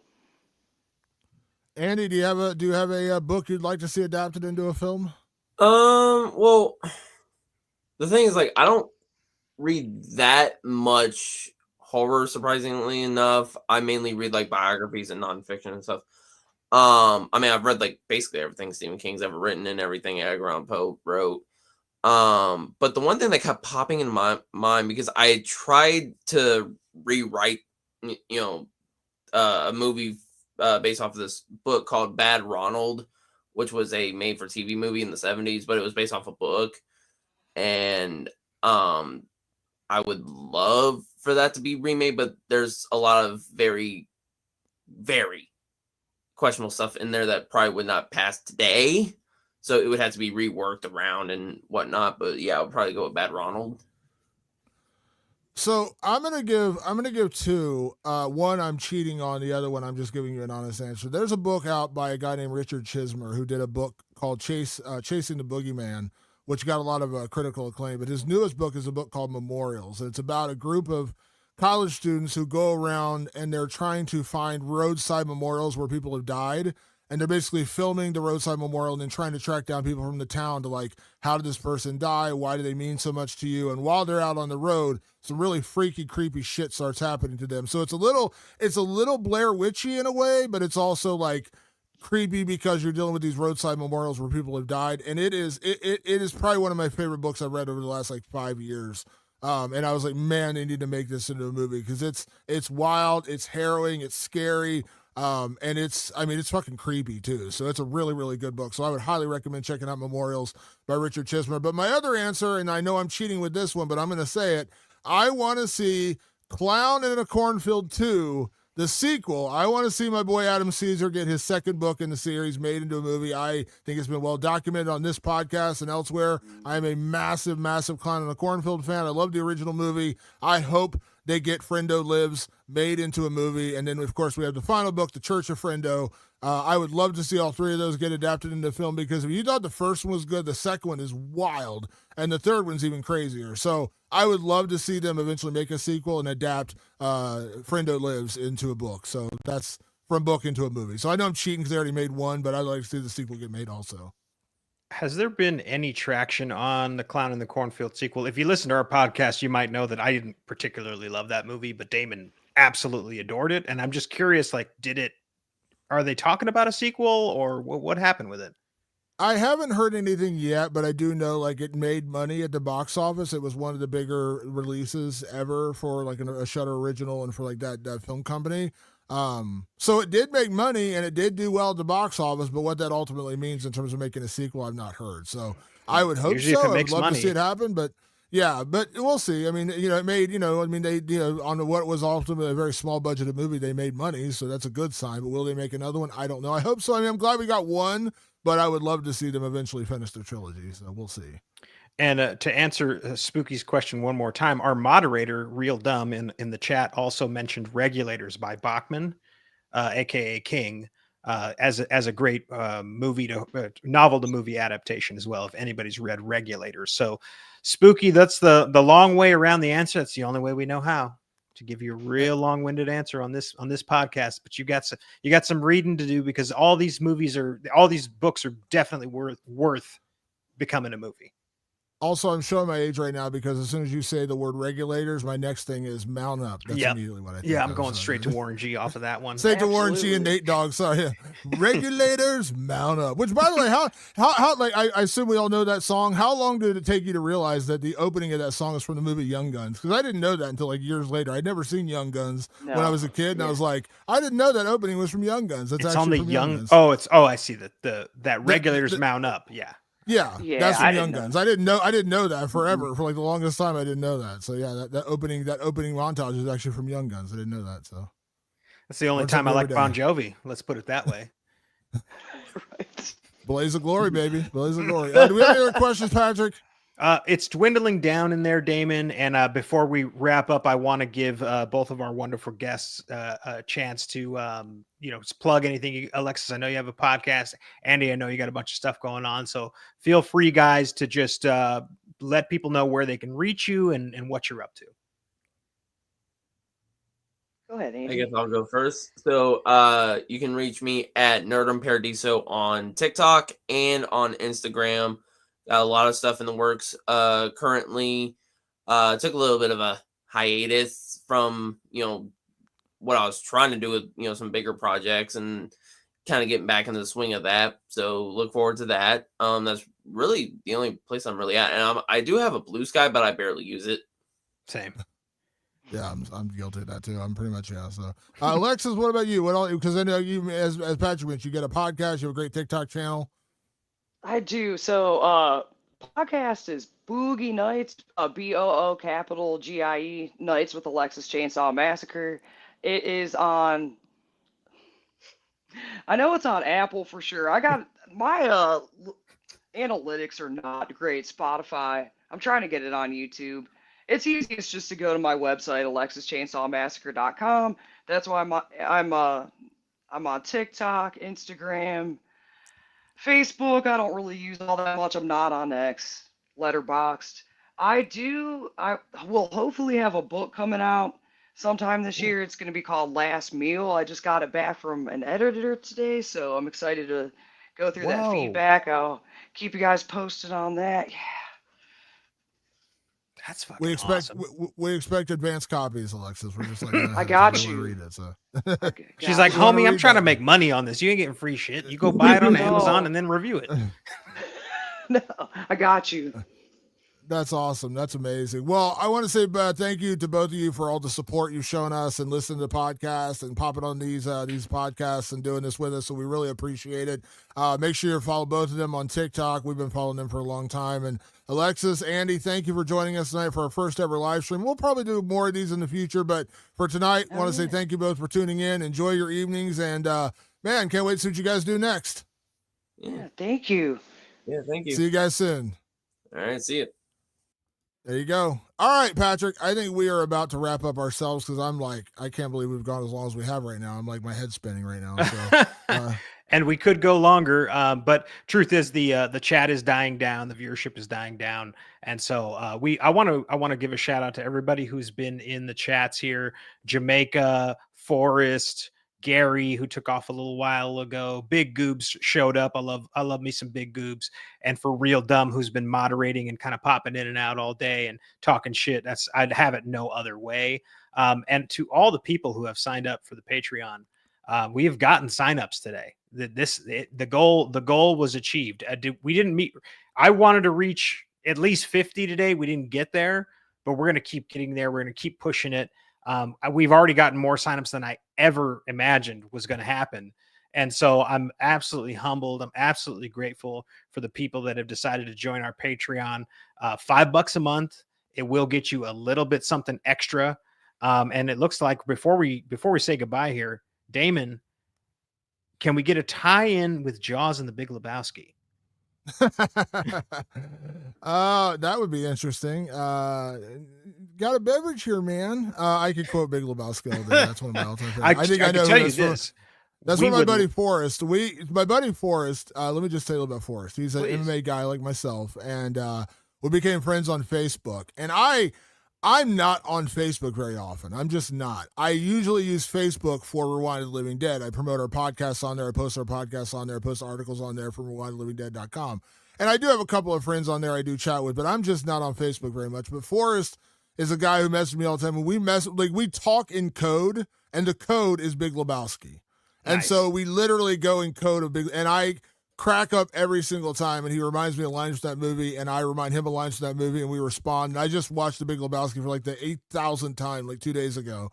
And Forrest's a great dude, but it cracks me up because we literally talk in code. Like we have like a friend code where it's just like Big Lebowski quotes, and it's great. So yes, when he says Jaws in The Big Lebowski, I totally know what he means. And I will just say this to you, Forrest: how are you going to keep him down on the farm once they meet Carl Hungus? So. And Damon, there was something that Gary asked, because Gary's apparently still here. He's pulling the midnight oil for us out in the UK. And this is something we can answer to him right now, and we'll do it on this live. He wants to know about Hell House LLC lineage, and the truth is, you and I have seen it. We have seen it. Yes, Stephen Cognetti and company are very kind. Terror Films sent us a screener because we've had Stephen on the show. He's a great guy, and the new Hell House LLC lineage is coming out in August. We are not going to be doing a review on it because when we know somebody and we message with this guy on a personal level, we feel like it's not fair to review their movies because we're friends. There's some like journalistic integrity that we want to keep there. And so we don't review them, but we will absolutely promote it. And I think we're going to have Steven on the show, Damon. Am I mistaken on that? I believe we are. Yeah, I believe it comes out August 20th. They're actually doing a theatrical release, which is awesome because you mentioned Hell House LLC is one of your all-time favorite horror, like scary movies. And it's probably, I mean, as much as I love Blair Witch Project, I think, you know, Hell House is probably my favorite found footage movie. Like it was like Blair Witch ratcheted up slightly in terms of like the way that it was shot and everything. And I love Blair Witch Project, of course. But yeah, and I'll say this for the review. If you are a Hell House fan, like if you've been a fan of the Hell House series, you're probably going to really enjoy this movie. Now, I will tell you, and this isn't a spoiler, you can see this from the trailers, this is not shot in found footage style. This is shot traditional style. So there's going to be some people are going to be a little thrown off from this in terms of how they've kind of taken in the Hell House series. But if you are a Hell House fan and you follow the mythology and if you like the films, you're probably going to really enjoy this movie, even though the way it's shot is a little bit different. But you will see some familiar faces. You will see some storylines getting tied up and such and things like that. So I think just as a general review, if you are a fan of Hell House and you've been a fan of all the series, you'll probably like this one as well. I don't think you're going to get disappointed by the ending. And yes, we will at some point in the next month or so get Steven on the show to talk to us about the movie in the future. And I just did tell you my fandom of horror of Hell House. I just recently ordered the clown mask, the actual clown mask from the terrifying fucking clown from that movie. I just ordered the actual mask, so it's going to be hanging behind me at some point. And I swear to God, if that thing turns at some point during a podcast, I'm getting the fuck out of here. I'm just letting you know that right now. And I will say this to anybody who's anticipating watching Lineage. You do need to watch all of the ones that came before it. They all matter to the story. They all tie together with it. This is like the Avengers, basically. Like you have to kind of have an idea of everything that happened before it. So that's a little heads up for you.